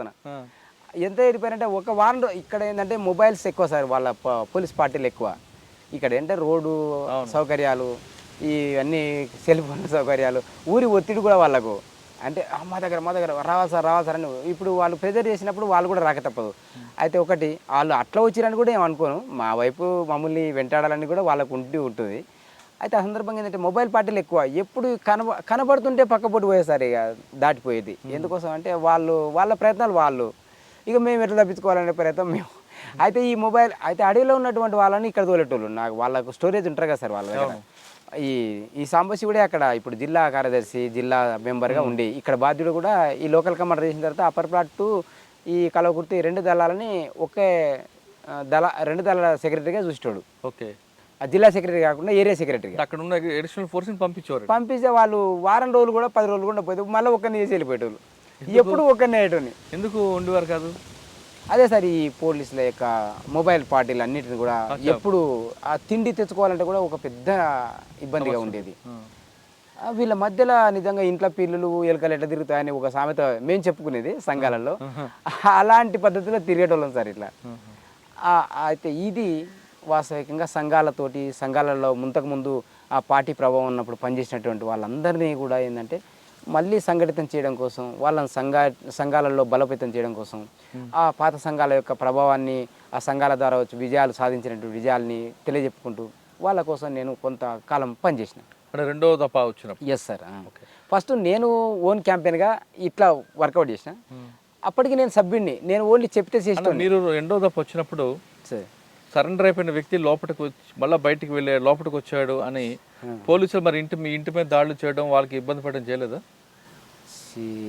సార్ మా అన్నని, మా తమ్ముడిని, మా అమ్మని నేను నేను అండర్ గ్రౌండ్ అయ్యేటప్పుడు మా నాన్న చనిపోయాడు. నేను 93లో చనిపోయాడు మా నాన్న. నేను 91లో వెళ్ళిపోయినా. అయితే 93లో 91లో నన్ను కలిపే కొట్టేసారు పోలీసులు. అయితే మా కుటుంబం అందరూ వ్యక్తిగతంగా ఒకరొకరుగా దెబ్బలు తిన్నారు. అయితే దెబ్బలు తిన్న తర్వాత వాళ్ళు సరెండర్ అయిపోయిందంటే వాళ్ళకు సరే ఏదో మీరు చెప్పేది తింటాం కానీ మమ్మల్ని బాధ పెట్టకండి, వాడు వస్తే మేము చెప్తాం అంత కాదంటే వాళ్ళు కాంప్రమైజ్ అయిపోయారు. అయితే నేను వచ్చేది వాళ్ళకి చెప్పి రాకపోయేది కదా, నేను వచ్చేది నేను తిప్పులు కొద్ది నేను వెళ్ళిపోయేది. మళ్ళీ వచ్చినట్టు కదంటే వచ్చింది సార్ మరి ఏం చేయాలి, నేను రావద్దు అననీక రాదు, వాడిని వస్తే ఎందుకు వచ్చినా అననీక రాదు, ఏం చెప్పాలనో తెలియదు మాకు, ఇక మీరు మమ్మల్ని పిలిస్తే మేము వస్తున్నాం, ఉన్న విషయం చెప్తున్నాం, మీరు ఏ నిర్ణయం తీసుకుంటే మీ ఇష్టం. వాళ్ళు వచ్చి వాళ్ళు తుపాకులతో వచ్చి మేము అప్పుడు 7 మంది సార్ ఇక్కడ దళం. ఆ 7 మంది వచ్చేసరికి వాళ్ళు ఏం చెప్తారు సార్ మాకు, నేను ఒక సభ్యుని అలా అట్లా ఉండే సార్. ఇక రెండో దఫా మీరు వచ్చిన తర్వాత సార్ మీరు అప్పటికే పెళ్లి కోసం బయటకు వచ్చారు, పెళ్లి చేసుకున్నారు. అవును సార్. అక్క ఎన్కౌంటర్ చనిపోయిందా? అవును సార్. అవును. ఎలా జరిగిందన్నారు? ఆ రోజు నేను లేదు సార్, నేను లోకల్ ఆర్గనైజర్గా నాకు బాధ్యత ఇచ్చింది పార్టీ, నేను లోకల్గా ఉన్నా ఆ రోజు. వాళ్ళు ఈ సాంబశివుడు ఇప్పుడు ఉన్నాడు కదా ఐలే తర్వాత అక్కడ లోకల్ కమంట చనిపోయాడు ఆయన, ఆ ఊరు సోమశిల, ఆ అబ్బాయి వాళ్ళ ఒక దాదాపు 20 మంది వరకు ఉన్నారు వాళ్ళు. వాళ్ళ క్యాంపెయిన్లో భాగంగా ఒకరోజు ముందు వాళ్ళకు పోలీసులకు బాగా ఫుల్ ఫైట్ జరిగింది. ఈమె డిఫెన్స్ టీమ్ కమాండర్గా ఉన్నది మా భార్య. ఆమె ఆ టీంతో 40 మంది టీంతో వీరోచితంగా పోరాడి డిఫెన్స్ టీమ్గా ఉండి మెయిన్ దళాన్ని మొత్తం కూడా తప్పించడానికి ఉపయోగపడి ఒక రోజు మొత్తం కూడా పోరాడిన తర్వాత మళ్ళీ దళం కాంటాక్ట్కు నైట్ వెళ్ళిపోయినారు. కాంటాక్ట్లో కలిసిన తర్వాత ఆ నైట్లోనే నీళ్ళు తెచ్చుకోవాలి. ఆ రోజు నీళ్ళ మీద కూడా నిఘా బాగుండేది. ఆ నీళ్ళ కోసం అని పొయ్యి వస్తున్న క్రమం లోపల బండ్లతో సెక్యూరిటీగా వచ్చినటువంటి 2 మెంబర్స్ సైడ్ పడి నడుస్తారు, బాటపోటి సెంటర్లో ఈమె నడుస్తుంది బూట్లతోటి. అయితే పెంజర పాము మీద కాలు పెట్టింది సార్, తొక్కింది. 2 క్యాన్లు పట్టుకొని వెపన్ ఉంది భుజానికి, ఈ 2 క్యాన్లు ఉంది చేతిలో, వెయిట్ మనిషి బాగా వెయిట్. అట్లాంటి వ్యక్తి ఇక దాన్ని బాగా కసి మీద తొక్కినట్టు అయింది. తొక్కగానే అది లేచి ఇక్కడ గరిచింది సార్. ఇక ఈడ పట్టింది ఈ నరాన్ని, పీకేసింది. ఈసారి నరం తెగేసేటట్టు వీకింది అది తక్కువగా. ఇక దాంతో ఏంటంటే ఆమె ఆ పాము కాటుకు గురైంది. గురైన తర్వాత ఆమెను వాళ్ళు క్యాన్లకి పెట్టేసి పక్కల గీంతే ఇల్లంతా దగ్గర ఉన్న క్యాంప్ అంతా ఆడికి ఎత్తుకపోయారు. ఎత్తుకపోతే ఇట్లా పాము కరిచి అంటే ఇక వాళ్ళకి తెలిసిన ట్రీట్మెంట్ వాళ్ళు చేసిండ్రు. చేసినా కూడా ఆమెకు కళ్ళు బయర్లు కమ్మిపోయినాయి ఆ తెల్లారి. పొద్దుగాల మొత్తం 10, 11, 12 వరకు ఆమె పన్నెండుల మీదనే ఉండరు. వాళ్ళ దగ్గరకు వచ్చినటువంటి పబ్లిక్ కూడా 6 మంది చెంచోళ్ళ పిల్లలే చనిపోయింది ఆమె వెంట. 2 మహిళా కామ్రేడ్స్ దళ వెంట ఉన్నోళ్ళు. ఆ తర్వాత ఒక 3, 4 చెంచోళ్ళ పిల్లలు ఇంటర్మీడియట్ అమ్మాయిలు. వాళ్ళు ఏదో లోకల్ వాళ్ళు రిక్రూట్ కావడానికో ఎందుకో ఇన్వాల్వ్ అయ్యారో ఎందుకో తెలియదు. వాళ్ళందరూ కూడా స్నానం చేపిద్దామని పక్కకు తీసుకుపోయి ఇట్లా దించిరిచి ఇట్లానే ఇట్లా చెట్లు ఉంటాయి కదా సార్ అట్లా అడవిలో. వాళ్ళు ఇప్పుడు వచ్చి బ్యాచ్ చెట్ల కింద కూర్చున్నారు. చాలామంది రౌండ్ అప్ చేశారు. అయితే ఒక ఆయన ముందే ఒక అబ్బాయి ఏదో చెంచోళ్ళకు వ్యవసాయ విత్తనాల కోసం అని పైసలు 20,000 ఇచ్చి పంపించారు ఆ పిల్లని. ఆ పిల్లాడు బ్యాచ్లకు చేతిలో పడ్డాడు. ఆ పిల్లాడు ఎక్కడ ఉండో చెప్పకపోతే నేను ఇక్కడనే చంపేస్తామని ఏదో బెదిరించుంటారు. ఇంకా ఆయన చక్కగా తీసుకొని వచ్చాడు. వాళ్ళు రౌండ్ ఆఫ్ చేసేసారు. రౌండ్ ఆఫ్ చేసి ఓ దగ్గర వచ్చి కూర్చున్నారు. ఇక అటాక్ చేయడం కోసం సిద్ధంగా ఉన్నారు. ఆ టైంలో వీళ్ళు ఎదురు తీసుకుపోయి ఆడ దించిరు మేము. అయ్యో, ఆ చెంచోళ్ళ పిల్లలు స్నానం చేపియాలని. అప్పటికే ట్రీట్మెంట్ అవన్నీ అయిపోయినాయి. జర కొంచెం ఆ తిండి ఆ కార్యకలాపాలు అన్నీ అయిపోయినాయి. వాళ్ళు కొంచెం రెస్ట్ అయ్యే టైంలో నీళ్ళు కాగబెట్టిండ్రు ఆ పిల్లలు. స్నానానికి తీసుకుపోయి అట్లా దించగానే ఆమె వచ్చి ఇట్లా దించి వచ్చినటువంటి వాళ్ళు ఇట్లా లేచిరు. వాళ్ళందరికీ కాల్పులు జరిగినాయి. ఈమె కింద కూర్చోబెట్టారు కదా, లేవలేదు. ఈమె కాళ్ళు మొత్తం పని చేయకుండా అయిపోయినాయి. కళ్ళు మొత్తం పని చేయవు, కాళ్ళు మొత్తం పని చేయవు. ఆమె దగ్గర ఉన్నటువంటి నిరాయుధం చేసేసారు. ఆయుధంగా ఏం లేదు. ఇక ఆమె అడ్డం పడిపోయింది. అడ్డం పడగానే ఇక అందులో అదే ఇది కింద పడిపోయిన వాళ్ళందరూ కొట్టుకుంటారు బాగా ఈమెను కూడా కొట్టేశారు. అట్లే ఈమెను పడిపోయింది. ఈమె కూడా అడ్డం పడిపోయింది. ఈమె మాటలు కూడా చెప్పలేకపోతుంది. అందులో అట్లే పడిపోయింది. లేవనీకి రాదు, ఊరకనీకి రాదు. ఇంకా అట్లా చనిపోయింది సార్. అది రియల్గా తెలిసినటువంటి విషయం అన్న. అప్పటికి మీకు పాప ఉంది కదా సార్. ఇంటికాడనే నా 5 నెలల 20 రోజుల పాప, అంటే 6 నెలలకు 10 రోజులు తక్కువ ఉన్న పాపని వదిలేసి వెళ్ళిపోయింది సార్ వాస్తవంగా. అయితే నేనేంటిదంటే కొంచెం జర ఎక్కువ ఊహించుకున్నా వాస్తవికంగా. గవర్నమెంట్ నన్ను ఒత్తిడి చేస్తుందని ఊహించుకున్నా కానీ నన్ను డెవలప్ చేస్తుందని ఊహించుకోలే. అయితే నేను ఇప్పుడు చైతన్యవంతమే మాట్లాడుతున్న మాట ఇది. ఆ రోజు మాత్రం నన్ను ఏదో ఒత్తిడి చేస్తున్నారనేటువంటి ఒత్తిడికి లోనైపోయినట్టుగా పాప అడిగింది అమ్మేదని. నేను 5 నెలల్లో ఇడిచిపోయా మాటలే రావు సార్ అప్పుడు ఆమెకు. తర్వాత తెలిసిందా? తర్వాత తీసుకొచ్చిన మళ్ళీ లీగల్ అవకాశం రాజశేఖర రెడ్డి లీగల్ అవకాశాలు వచ్చినప్పుడు ఆమె నల్లమల దళంలో ఉన్నది కదా సార్. ఎవరు? మా భార్య. ఆ నల్లమల దళంలో ఆమె ఉండేది. నేను లోకల్ కమాండర్గా నేను ఉండేది. ఆమె ఆ దళానికి డిప్యూటీ కమాండర్గా బాధ్యత వహించేది. నేను ఈ లోకల్ ఆర్గనైజర్గా నేను బాధ్యత వహించేది. అందులో భాగంగా ఆమె అక్కడ ఉండేది, నేను ఇక్కడ ఉండేది. ఎప్పుడో ఒకసారి ఇట్లా దళాలు కలిసే మూమెంట్లో మేము కలిసి ఉండేది, మళ్ళీ విడిపోయేది. ఇంతే సార్. ఎక్కువ పోయినా 1 సంవత్సరం మాత్రమే కలిసి ఉన్నాం పార్టీలో. తర్వాత మొత్తం డివైడ్ అయ్యే బతికినాం వాస్తవంగా. ఆమె తీసుకెళ్లారు మీరు పార్టీలోకి? ఆమె కూడా చైతన్యవంతంగా ఆలోచించింది. ఏది సార్ అంటే చైతన్యవంతం అనాలన్నా, దాన్ని మూర్ఖత్వం అనాలన్నా, అది ఇప్పుడు కూడా నేను ఏమర్థం చేసుకుంటున్నా అంటే ఆ రోజు నేను చెప్పిన సార్ వాస్తవంగా. నేనేం చెప్పినంటే 5 నెలల పాప కదా, నేను ఇంకొక అయితే అంతకుముందు ఈ రామన్న సాంబశివుడు, సుక్కాయపల్లి రామ సాంబశివుడు ఈ లోకల్ ఆర్గనైజర్గా పనిచేస్తుంటే వాళ్ళ భార్య ఈయన దగ్గరకు వచ్చిపోయేది. రామన్న భార్య? ఇలా ఆయన భార్య ఏంటంటే రామన్న ఇక్కడ కమాండర్ ఉండే కదా, ఆమెను రిసీవ్ చేసుకొని మేమే తీసుకుపోయేది. ఇక్కడ కొల్లాపూర్ నుంచి ఇక్కడ కలవకుర్తి. ఇప్పుడు మీరు వచ్చారు కదా సార్ మన సుద్దకల్ రోడ్ నుంచి, ఆ రూట్లో లెక్కలేసి అల్లదోలకపోయింది. నేను రామన్న దగ్గరికి అంటే మేము ఒకటే దళం ఉన్నాం కాబట్టి రామన్నతో నేను కాంటాక్ట్ నందోలు ఇచ్చేది వాళ్ళ దగ్గరికి, తీసుకొచ్చి దళంలో కలుపుకునేది. అలాంటి అనుభవం. అరే నేను మళ్ళీ వస్తా, ఈ పిల్లని విడిచిపెట్టి నువ్వు రావద్దమ్మా, ఇట్లా సంగతి నేను వస్తా ఖచ్చితంగా అంటే నువ్వు పోతే నాకు దొరకవు అనే ఉద్దేశంలో కొంచెం ఫీల్ అయింది సార్. అట్లా అంటే భార్యాభర్త అవినాభ సంబంధంలో భాగంగా ఆమె ఆలోచించింది. నేను ఏంటంటే మళ్ళీ తిరిగి వస్తా పార్టీ ఊహలలో నేనుండి కరెక్ట్గా నేను చెప్పేదాన్ని పట్టించుకోకుండా నేను ఉండను. జనార్దనే మాట్లాడాడు, ఎంత మాట్లాడినా కూడా వినలేగా. పోయిన రోజు జనార్దనే ఉన్నాడు. కాదాక నేను దోలుకొస్తాను, నాది బాధ్యత, నీకు ఎందుకు అది అంటే ఆ పార్టీ నిర్ణయాలు, పార్టీ యొక్క అజమాయిషీ ఇవన్నీ తెలియవు ఆమెకు. అసలు ఓనమాలు కూడా తెలియవు సార్ ఆమె పార్టీకి ఆ రోజు. అయ్యో, అలాంటి వ్యక్తి అదే ఇప్పుడు ఏదో భార్యాభర్త అనేటువంటి అవినాభావ సంబంధంతో మాత్రమే వెంట వచ్చింది సరిగా. అన్న అక్క చనిపోయింది కదా, ఎస్ సార్. చనిపోయిన తర్వాత ఆ కోపంతో మీరేం చేశారా? లేదు సార్, నేను ఇంతవరకు కూడా అలాంటి యాక్టివిటీస్లో లేను. అయితే నాకు ఆర్గనైజేషన్ ఫీల్డ్లో ఉన్నటువంటిది. అయితే ఆర్గనైజేషన్ ఫీల్డ్ ఉండ కాబట్టి నేను ఏదో ఉల్టా ఆలోచిస్తా అనేటువంటి ఆలోచన కాదు వాస్తవికంగా. పార్టీ డిసిజన్లో భాగంగా వాళ్ళు అనేక క్యాంపెయిన్లలో భాగంగా వాళ్ళు ఎన్కౌంటర్స్ ఒక నా భార్యనే చనిపోలే కదా సార్ అందులో టోటల్గా అందులో చనిపోయిన 9 మంది ఆ రోజు 9 మందిలో భాగంగా ఆమె చనిపోయింది. ఎక్కడ జరిగింది అప్పుడు ఇది? ఆ నల్లమల ఫారెస్ట్లో శ్రీశైలంకు నియర్ ఇద్దరు ఒడ్డున గుండాల తాటి గుండాల అని దగ్గర ఏటికి 1 కిలోమీటర్ అంతే, ఇట్లా ఎక్కి వస్తే కిలోమీటర్ కూడా ఉండదు, ఒక హాఫ్ అన్ అవర్తో కరెక్ట్గా అక్కడ వాళ్ళు చనిపోయింది. అన్న ఆ టైంలో మీ మీద ఒక ఆరోపణ ఉంది, సార్ ఐపీఎస్ అధికారి కృష్ణ పరదేశ నాయుడు దీంట్లో మీరు ఉన్నారని. లేదు సార్, అయితే అప్పుడు ఎందుకు చంపిరో తెలియదు, వాస్తవికంగా ఎవరు చంపిరో కూడా తెలియదు. అయితే నేను లోకల్ 92, 93లో మీరు చెప్పేటటువంటి విషయం, అయితే నేను ఈ లోకల్ సభ్యుని ఇంట్లో వీళ్ళు ఎప్పుడేం చెప్తారో ఎక్కడ పోవాలో నాకే తెలియదు ఆ రోజు. అలాంటిది అంత పెద్ద ఊహలోకి వెళ్ళిపోయి దాంట్లో నేను ఈ దళానికి సంబంధమే లేదు ఆ క్యాంపెయిన్. సోమశిల దగ్గర జరిగింది పరదేశ నాయుడు దీంట్లో మీరు లేరా? లేదు, అయితే పార్టీలో ఉండగానే ఆ సంఘటనలో లేదు. ఆ సంఘటన అక్కడ ఏరియానే తెలియదు నాకు ఇంతవరకు. జనార్దన్ ఇళ్ళకెళ్ళ తిరిగి కలకుర్తిలో ఒక 2-3 సంవత్సరాలు తిరిగి ఇక్కడ ఏరియా తెలుసు, ఆయన లోకల్ ఇది కొల్లాపూర్ ఏరియా, విమనగల్ ఏరియా. మీరు అటు వెళ్ళలేదు అసలు ఇంతవరకు అక్కడ వెళ్ళనే లేదు. మరి ఎందుకు వచ్చి మీ పేరు? ఇక ప్రచారంలో భాగంగా నన్ను ప్రాపగండ చేసిరాము సార్. అయితే నేను వాస్తవికంగా నేను ఊహించనిది ఏంటంటే జిల్లా వ్యాప్తంగా నా పోస్టర్ వేసారు సార్, ఇది ఎక్కడ నాకు అనిపించినా ఇట్లా పట్టేయాలని. ఈయన మీద ఇంత 20,000 రివార్డు నా మీద ఆ రోజు వాళ్ళు ఇచ్చినటువంటి గవర్నమెంట్ ఇచ్చిన ఆప్షన్, ఆ 20,000 రివార్డు పేరు మీద పెట్టి నా ఫోటో మొత్తం జిల్లా వ్యాప్తంగా వేసారు, ఒక్కరి దగ్గర కాదు. వస్తాం సార్. అది అయితే నేను సభ్యుడిగా పనిచేసేటప్పుడు, నేను ఆర్గనైజర్గా పనిచేసేటప్పుడు ఈ ఐలయ్య అంటే ఉన్నాడు కదా, ఎవరు సాంబశివుని ఫోటో, మళ్ళా ఈ రమాకాంత్ ఉన్నాడు కదా ఈ లోకల్, ఆ రమాకాంత్ ఫోటో నా ఫోటో కలిపి ఒకటే పోస్టర్ మీద అంటించేసారు చాలా ఊర్లలో. వీళ్ళకి ఎందుకు కలుపుతున్నారు ఆయన? ఆయన జిల్లా కమిటీ మెంబరు ఎవరు రమాకాంత్, ఈయన జిల్లా రాష్ట్ర కమిటీ మెంబరు. తర్వాత వాళ్ళ మధ్యలో నన్ను ఎందుకు పెడుతున్నారు అబ్బా, నాకే ఊహించినటువంటి సంఘటన అది సార్. కానీ సార్ మీరు పరదేశ నాయుడు దీంట్లో లేను సార్, లేను. అప్పుడు ఎమ్మెల్యే సార్ రాములు ఆయన కిడ్నాప్ చేద్దామని చూసారట కదా? లేదు సార్, ఆయన ఎలక్షన్ క్యాంపెయిన్లో భాగంగా అవి 96లో వాజ్పేయి ప్రభుత్వం రెండో ప్రభుత్వం ఉంది సార్. ఫస్ట్ 13 రోజులు ఎంతనో ఆ ప్రభుత్వం నుంచి రెండోసారి ఎన్నికల క్యాంపెయిన్లో భాగంగా రేపో ఎల్లుండే ఎలక్షన్స్ ఉన్నాయి. అయితే సొంత ఊరుగా సార్ రాములు సార్, ఇదే ఊరు.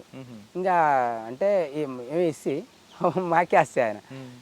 అయితే పంచుకులలో ఎన్నికల బహిష్కరణ క్యాంపెయిన్ యొక్క టీవీ యొక్క ఛానల్ మేము యూజ్ చేస్తున్నాం సార్ వాస్తవికంగా, దళం అంతా కూడా. ఆ మాధవ్ కూడా ఉన్నాడు ఆ రోజు ఈడ, ఇప్పుడు రాష్ట్ర కార్యదర్శి మాధవ్. అయితే ఆయన మహబూబ్నగర్ జిల్లా కార్యదర్శిగా ఉండి రాష్ట్ర కమిటీ మెంబర్ కూడా మహబూబ్నగర్ జిల్లా బాధ్యతనే చూసేది, రాష్ట్ర కమిటీ మెంబర్ కూడా. అందులో భాగంగా ఇక్కడ ఏరియాను అబ్జర్వ్ చేయడానికి వచ్చిండు ఆయన. వస్తే ఆయన కూడా ఉన్నాడు మా ఇంట, మేము ఉన్నాం దళం. అయితే ఎలక్షన్ క్యాంపెయిన్లో భాగంగా వాళ్ళు టీవీ అరేంజ్ చేసి పబ్లిక్ని మొబిలైజ్ చేస్తుంటూ వాళ్ళంతా మేము ఊర్లో క్యాంపెయిన్ లాగా తిరుగుకుంటూ వాళ్ళని పబ్లిక్ని తోలుకోతామని మేము తిరుగుతున్నాం. ఈయన జెండా పెట్టుకొని మంచిగా మైక్ పెట్టుకొని ఈయన మా దగ్గరకు వచ్చి, ఆడ స్పీడ్ బ్రేక్ ఉంది సార్, మీరు పంచుకుల ఊరు దాటించారు కదా, ఆడ స్పీడ్ బ్రేక్ ఉన్నది. మేము ఆ గిటి నినాదాలు ఇస్తున్నాం, ఏది ఇట్లా ఎన్నికలు బహిష్కరించాలి అది ఇది అని ఏదో ఆ పార్టీ స్లోగన్స్ ఇస్తున్నాం. ఇస్తున్న క్రమంలో ఇప్పుడు సడన్గా వచ్చి మా దగ్గర ఆ స్పీడ్ బ్రేక్ చిన్నగా అయింది. ఆ మీదికి దిగిపోయేసరికి మేము ఆ రోడ్ మీద పోతున్నా, లైట్లు వేసుకొని వస్తారు సార్ వాళ్ళు 7 గంటలకు 8 గంటలకు. అది అయితే ఎన్నికల యొక్క మైక్ కూడా ఏంటంటే ఈ అనుమాన సమయాన్ని మీరు విన్నారు కదా, అక్కడి వరకే బంద్ చేసుకున్నారు వాళ్ళు. పాడుకుంటే వచ్చింది అక్కడి వరకు. ఆ ఊరికి వచ్చేసరికి అది కూడా సౌండ్ లేదు. దానిలో భాగంగా ఆడుకొచ్చారు, అది బ్రేక్ కట్ట దాడి దగ్గర సడన్ చూసరికి జెండా వాతుకొని పోతుంది. ఈ డ్రైవర్కు ఇక్కడ మళ్ళీ తుపాకెట్టే అంతే పెట్టగానే ఆపేసిండు. అవతల పక్క చూస్తే ఈయన రాములు అన్నాడు. అది సడన్ అంటే అతనికి తిరిగి ఏం కాదు నీకేం కాదు కానీ నేను ఒక మాట చెప్పి నా సంఖకి తీసుకున్నాను. ఇక గార్డు కూడా ఉన్నాడు, వెనక ఉన్నాడు ఆయన. గార్డు ఉండ అంటే ఉన్నాడు ఆయన. దిగిండు ఆయన. ఇక ఆయనకు వెనక మా ఇద్దరు ఉన్నారు నాయట, నేనే అప్పుడు వాస్తవిక బాధ్యని. అయితే ఆ ఇద్దరు కూడా వచ్చి తుపాకి కిందే అని వాళ్ళు స్లోగన్ ఇస్తారకే ఆయన వెపన్ కిందేసి సరెండర్ ఇచ్చాడు. ఇమ్మీడియట్లీ అది అనుకోకుండా జరిగినటువంటి సంఘటన సార్. కాకపోతే తీసుకుపోయినాం. ఆయనకు కావాల్సినటువంటి మర్యాదగా మాధవ్ మంచి పొల్యూషన్ కలిగినటువంటి లీడర్, ఆయన చెప్పగలిగిండు టోటల్గా అచ్చంపేట ఏరియా గురించి, కొల్లాపూర్ అంటే సంబంధం లేదు, కలకుర్తికి కూడా అప్పుడు అచ్చంపేట నియోజకవర్గం ఉండే ఈ ఊరు కూడా. ఈ ఏరియాకును ఆ ఏరియా గురించి, అరెస్టుల గురించి, నిర్బంధాల గురించి మీరు కొంచెం మొదట్లో మీరు రాజకీయాల్లోకి వచ్చారు కాబట్టి మీరు ఇటువంటి విషయాలలో కొంచెం చర్య తీసుకోవాలని చెప్పేసి ఆయనకేదో ఉపశమనం చెప్పిండు. చెప్పి ఆయనను పంపించే ప్రయత్నం చేసిండు, పంపించాడు. పంపించారా లేదంటే ఉంచారట కదా? లేదు, కూర్చోబెట్టి మాట్లాడి ఇప్పుడు ఆ టీవీ ప్రోగ్రాం పోయింది, మొత్తం ఈయనని పెట్టుకొని కూర్చోబెడితే ఊరు మొత్తం వచ్చారు ఆయన పార్టీ తరపున. అప్పుడు తెలుగుదేశం ప్రభుత్వం యొక్క ప్రభావం ఉన్నది. అవును. ఆ ప్రభుత్వం ప్రభావంలో భాగంగా చాలామంది ఆయనకు ఆ ఊరు ఏం చేస్తారు అనే బుగులతోటి వాళ్ళు ఆయన కోసం వచ్చారు వాస్తవంగా. అయితే వాళ్ళందరికీ ఎన్నికల బహిష్కరణ ఎందుకు చేస్తున్నాం అనే క్యాంపెయిన్ గురించి ఒక మాట, తర్వాత ఈయన చేయాల్సినటువంటి బాధ్యత ఏముంది, మీ అందరి మీద ఏం జరుగుతుంది అనే అణచివేత గురించి ఆయన చేసినటువంటి ఆరోపణలు చేసి పంపించారు. పంపించేస్తారు. ఏమన్నారు రాములన్న? సరే సార్, మీరు చెప్పిన దాన్ని మేము తప్పకుండా పాటిస్తాం అనే విధంగా ఆయన చెప్పిండు. ఆ సందర్భంగా మాట్లాడి వెళ్ళిపోయింది. ఇంకా తర్వాత బాగా గుర్తున్న కేసులే ఉన్నాయండి మీకు? ఇప్పుడు వాస్తవికంగా నేను గవర్నమెంట్ తోటి హామీ తుమ్మిగా పోరాడేంత పెద్ద పెద్ద దళాలలో పనిచేసింది లేదు. సింగిల్ షాట్ పెట్టుకుని ఇళ్ళకెళ్ళి తిరిగేది ఎటువంటి కార్యక్రమం. నేను సంఘ సభ్యుల దగ్గర అయితే వచ్చే పోలీసులు అనేసరికి పాదాలు ఉరికెట్టాను ఊర్లో. ఇప్పుడు నీతో మాట్లాడుతున్నా సార్, ఎవరు అక్కడ నుంచి అకస్మాత్ ఉరికొస్తాడు, వచ్చి బ్యాచ్లు అప్పుడు చాలా తిరిగేది. వాస్తవికంగా వచ్చేసరికి నేను వెళ్ళిపోయేటోని. ఇలాంటి సంఘటనలు ఆ సంఘ సభ్యులు ఏం చేసేటోళ్ళు అంటే కొంచెం నన్ను అవాయిడ్ చేసినట్టుగా ఇలాంటి తప్పుడు సమాచారాలు అప్పచెప్పి కొన్ని సందర్భాలు. నేను ఒకసారి ఏం చేసినంటే వేరే ఆదిలాపూర్ ఊర్లోనే ఒక అబ్బాయి, ఆ పాత సంఘ నాయకుడు, నాతో స్థాయిలో నా ఏజ్ స్థాయి ఉన్నటువంటి మనిషి, అంత క్లోజ్గా ఇద్దరం దళ సభ్యుని, నేను అందరితో సంఘ సభ్యులతోనే అంత దోస్తాను లేకుంటుంది. అది ఉన్నది, ఆ క్లోజ్నెస్ ఉన్నది. అక్కడి నుంచి ఉరికొచ్చిన వాళ్ళ ఇంటికి పోయినా నేను అమ్మ నీడిపోయింది అని వాళ్ళ తల్లిని అడిగిన. అడిగితే నాన్న ఇప్పుడే ఇక్కడ బా అని అన్నది. అంటే ఇంకా సరే ఇట్లా కూర్చుంటామా వచ్చే దగ్గర అని చెప్పి ఇట్లా కూర్చుంటే అక్కడి నుంచి రావడమే వచ్చిరు. నేను వచ్చింది ఆయనకు తెలియదు వాస్తవికంగా. అక్కడి నుంచి అనుకొని వచ్చిండో మరి నేను వచ్చినట్టు తెలిసి చేసిండే ఉపాయం తెలియదు. కానీ అట్లా చెప్పేసరికి ఏంటంటే నేను ఉరికిన, ఊరు దాటి ఆదిలాపూర్ ఊర్లోనే అవతలికి ఊరికి. మళ్ళా ఏం సపోర్ట్ లేదు, ఏం లొల్లి లేదు. మంది ఏంటంటే పోలీసులు వచ్చేసరికి వామో వాయు అది అని లొల్లి పెడుతుంటారు జర కొంచెం గందరగోళంగా. అలాంటి సౌండ్ కూడా ఏది తెలియదు. అమ్మ ఎవరే సపోర్ట్ లేస్తలేరు, ఏం వచ్చిరా రాలేదు అబ్బా మళ్ళీ డౌట్ తోటి మళ్ళీ సగం ఇంటికి వచ్చిన. ఆల్రెడీ మంచిగా వాడుకున్నాడు. ఓ లేవు అంటే లేచిండు. అరే మళ్ళీ వచ్చిన ఏరిపోతుంది సరే ఇక ఆడంగా ఇడంగా సదలంగా వాడిని నాకైతే దేవుడాడు వస్తున్నా, నాకు ఎవరు కనిపించా నీకు ఎక్కడ కనపడండి అంటే ఇప్పుడే పోయి నీకు బ్యాచ్ అంటాడు. ఇంకా దాన్ని మార్పు చేసే విధంగా మాట్లాడతాడు. అట్లా తప్పుడు సమాచారాలతోటి కొన్ని సంఘ సభ్యులతోటి మొత్తం మొదటి సంఘాలు ఈ సీనన్న పెట్టినటువంటివి, అశోక్ ఈ ఐలయ పెట్టినటువంటి సంఘాలలో పనిచేసినటువంటి వాళ్ళ అనుభవం, వ్యక్తిగత అనుభవంలో ఉన్నటువంటి వాళ్ళందరినీ కూడా మళ్ళీ మళ్ళీ సంఘాలని బలోపేతం చేయాలనేటువంటి క్యాంపెయిన్లో భాగంగా కొన్ని నిర్బంధ అయినటువంటి ఇవి అభిప్రాయాల్ని చూసినాను, నేను చూసినా. కానీ సంఘటనలో ఏ సంఘటనలో నేను పెద్దగా మీరు కొన్ని ఎన్కౌంటర్లు తప్పించుకున్నారట కదా? వాస్తవమే. ఇక్కడ చౌదరిపల్లి అని ఉంది సార్, ఈ పోల్కంపల్లి పక్కల. చౌదరిపల్లి అనేటువంటి ఏరియాలో మేము బుడశీలం కూడా పోతున్నాం. బుడశీలం వండుకున్నారు వాళ్ళంతా కూడా దాదాపు 30 మంది దగ్గర, 30 ఎంతమంది అని అందరూ అర్థం తెలియనంత. ఈ కడీలంతా దగ్గరికి వచ్చినాం మేము. సడన్గా లేచి పల కాలుస్తారు. ఇక సస్తిమాన ఒకటే ఉరకడం మళ్ళీ ఇంకా గంతే. ఇంకా ఇట్లాంటి సంఘటనలు ఈ 3-4 సంఘటనలు 4-5 సంఘటనలు ఉండదు సార్ వాస్తవంగా. మరి రెండోసారి ఎందుకన్నా మీరు బయటకు వచ్చారు? రెండోసారి నేను వాస్తవికంగా అందరూ సరెండర్ అయిన కూడా తెలిసినా కూడా నేనేం చేసినంటే నా మనసులో ఏమన్నా సార్ కరెక్ట్ చెప్తున్నాను. నేను పసి పాపని వదిలిపెట్టి పోయిన రోజే చనిపోయినా సరలేదని నిర్ణయం చేసుకొని వెళ్ళిపోయినా. మా భార్య కూడా ఏం చేసిందంటే పసి పాపను వదిలిపెట్టినప్పుడు కూడా ఏంటంటే సస్తమని తెలిసి కూడా నా ఇంటి వచ్చింది పాపను వదిలిపెట్టిన రోజు. ఆ ఫీలింగ్స్తో ఉన్నా సార్ వాస్తవికంగా. ఇంటికి రావడానికి మనసు మా భార్య కూడా ఎన్కౌంటర్ చనిపోయింది. నేను పసిపాప చనిపోయినా పర్లేదని వెళ్ళిపోయినా. అలాంటి సందర్భంలో నేను ఇంటికి వచ్చి సుఖంగా బతకాలో లేకపోతే ఇంకేదో రకంగా బతకాలనేటువంటి ఊహలకు వెళ్ళలే. ఇక చనిపోయినా పర్వాలేదు, ఒక్కనిగా సింగిల్గా ఒక 3-4 నెలలు తిరిగినా సార్ అడవిలో. అయితే వీళ్ళందరూ లొంగిపోయారు. అప్పుడు రమాకాంత్ బాధ్యునిగా నన్ను ఏదో ఒరిస్సా రాష్ట్రానికి ట్రాన్స్ఫర్ పెట్టిరంటారు నన్ను. ఆ ఒరిస్సా రాష్ట్రం పంపిణీకి ప్రకాశం వాళ్ళకి అప్పచెప్పారు. ప్రకాశం వాళ్ళు నన్ను తీసుకుపోను, వాళ్ళు ఎదురు కలుపులు 2 సార్లు జరిగినాయి. అక్కడ నుండి మిస్ అయిపోయి వచ్చి ఆయన ఉన్నోళ్ళు పక్కన ఉన్న నా దూరం లొంగిపోయారు. వాళ్ళు నా ముంగలే వెళ్ళిపోయారు. వాళ్ళు వెళ్ళిపోతున్నాం అని 1-2-3 మిగిలిరు. అయితే అప్పుడు నేను అక్కడ ఉన్నప్పుడే ఈ పంతు నాయకుడు యొక్క ఇన్సిడెంట్ జరిగింది ఇక్కడ. అయితే అక్కడ కాంటాక్ట్లు అన్నీ మిస్ అయినాయి. ఒక 6 నెలలే ఉన్నా అక్కడ నేను ప్రకాశం జిల్లాలో అక్కడ పంపించడం కోసం. 6 నెలలు ఉంటే పంపించలేకపోయారు వాళ్ళు. ఆ కాంటాక్ట్ సందర్భంగా జరుగుతున్నాయా కాల్పులు, లేకపోతే వీళ్ళ ఎట్లా జరుగుతున్నాయో కాల్పులు జరుగుతున్నాయి, ఎదురవుతున్నాయి, పోలీసు కాల్పులు ఎదురవుతున్నాయి. ఇక అని చెప్పేసి అక్కడ ఉన్నటువంటి ఆయనను ఎవరో ఉండే, ఒక ఆయన పేరే ఉండే ఆయన, ఇక ఉందాం మనం ఎంతకాలం ఉన్నా, ఇక ఇప్పుడు కాంటాక్ట్ లేవేం లేవని లాస్ట్గా చెప్పేసిండు. ఇక ఆ ఎంటూరు వాళ్ళు కూడా లొంగిపోయారు. కమాండర్ స్థాయి అయినా ఒక ఆయన లొంగిపోయాడు, సభ్య స్థాయి అయిన నల్గొండ ఆయన కానీ లొంగిపోయాడు. ఇక నేను సింగిల్గా మిగిలిపోయినా. ఇక కాంటాక్ట్ లేవని నేను చేతులు ఎత్తేసాను. ఇక ఎన్ని రోజులు ఉండబా ఇట్లా ఏం చేయాలి అది అని చెప్పేసి ఆలోచిస్తే ఈ పంతనాయక ఇన్సిడెంట్లో వీళ్ళు ఇన్వాల్వ్ అయ్యారు. ఇక్కడ ఓ వీళ్ళకి కాంటాక్ట్లు ఉంటాయి, ఈ సాంబశివుడు ఇక్కడ ఉండి ఉంటాడు కదా, ఎక్కడో రాష్ట్ర కమిటీ స్థాయిలో ఉండే ఆయనప్పుడు. అయితే కాంటాక్ట్లు ఏమైనా కలవచ్చు, మరి నేను పోయి తెలుసుకొని వద్దా అని ఆయనకున్న బాధ్యతకి చెప్పిన. అంటే నువ్వు నిజంగా అక్కడ పోయి కాంటాక్టు బయట వాళ్ళ కాంటాక్టు తీసుకురావడం కోసం యూజ్ అవుతాం, పోయి రాపు అని చెప్పేసి నేను సింగిల్గా పంపించేసాను. నేను వచ్చి ఒక నెల రోజులు ప్రయత్నం చేసిన. నెల రోజులు పని చేస్తే ఎవరు లేరని మళ్ళీ పోయి చెప్పేసిన. మళ్ళీ పోయిన అక్కడికి. మళ్ళీ పోతే ఏదైనా ఎవ్వరు ఇన్ఫర్మేషన్, ఈ చెంచోళ్ళు కూడా ఎవరు చెప్తలేరు. వాళ్ళు పోయినాక వీళ్ళు వీళ్ళకు చెప్పొద్దని చెప్పిరా తెలియదు నాకు. వాళ్ళు ఏడ ఉన్నది ఎవరు చెప్పారు, ఎవరుంటారు అంటే ఏమన్నా ఎవరుంటారు మీకే తెలుసు అంటారు. ఇంకా నాకే తెలిసినట్టుగా వాళ్ళు మాట్లాడితే నేనే వాళ్ళు కలవాలని. ఇక వీళ్ళు ఎవరు లేకుండా వెళ్ళిపోయారు అప్పటికే. ఆ పంతనాయకుని ఇన్సిడెంట్ వెంటనే సరెండర్ అయిపోయాడు ఆ ఇన్సిడెంట్లో ఉన్నటువంటి వాళ్ళందరూ కూడా. ఇక ఎవరు లేరబ్బా అని చెప్పేసి ఎవరన్నా ఉంటారేమో అని సింగిల్గా తిరుగుకుంటా దేవులాడి యాసకు వచ్చి అక్కడ మళ్ళీ ప్రకాశం వెళ్ళిపోతే ఆయన ఎన్ని రోజులు పట్టింది తిరగడానికి? ఎన్ని రోజులు లేదు సార్. ప్రకాశం ఏరు దాటితే అవతల ప్రకాశం, ఏరు దాటితే ఇతల అయిపోయినారు అంతే. ఒక ఏటు బుట్టి దాటితే అయిపోయి అంతే. అవతలకి పోతే ఏంటంటే వాళ్ళ కాంటాక్ట్ పెట్టుకొని వచ్చిన నేను వచ్చేటప్పుడే. కాంటాక్ట్ మళ్ళీ నాకు ఆ అడవి తెలియదు కరెక్ట్గా చెప్పాలంటే. ఇప్పటికి కూడా నేను అడవిలో పోతే కడబడిపోతా, తెలియదు అడవి తెలియదు నాకు. అయితే నేను ఆయనకు కూడా తెలిసి అక్కడ ఉన్న బాధ్యత తెలిసే, వీళ్ళకి కూడా తెలిసే నాకు అడవిలో కడబడితే ఓకేనని. తెలియదు నాకు అడవి బాగా. ఇక నన్ను ఏమైనా మనుషులు ఏంటో తొలకపోతారో మనుషులు తొలకొస్తారు ఒకవేళ. ఇక ఆయనకి చెప్తే ఆ ఏట్లకి వచ్చిండు, ఇట్లా కలుపుకుని మళ్ళీ తొలకపోయాడు. తొలకపోతే మరి ఇట్లా ఆయన ఏం చెప్పాడంటే మరి ఇక అక్కడ కాంటాక్ట్ లేదు, ఇక్కడ కాంటాక్ట్ లేదు అంటే ఇంకా ఏమో మరి ఏమో కొంతకాలం నువ్వు అట్లే ఉండి అక్కడ నువ్వు ఆ ఆర్గనైజేషన్లో ఉండు, నేను ఇక్కడ ఆయన కూడా సింగిల్, ఒకరు ఇద్దరు లేడీస్ ఉన్నారు, ఆయన ఉన్నాడు. ఆయన పేరేదో మర్చిపోయాను నేను. ఇక ఆయన ప్రకాశం జిల్లాలో నేను తిరుగుతుంటా, నువ్వు అక్కడ తిరుగుతుండు. ఇక నువ్వు లోకల్ పబ్లిక్తో తెలిసిన వాళ్ళతో నీవు తిరుగుతుంటావు, నేను ఇక్కడ లోకల్ పబ్లిక్తో నేను తిరుగుతుంటాను ఆయన సజెషన్ చెప్తే సరే అని చెప్పేసి ఇక్కడ వచ్చి 3 నెలలు 4 నెలలు తిరిగి సార్ వాస్తవికంగా. ఇది నల్లమల ఫారెస్ట్లో ఒక్కనిగా సింగిల్గా.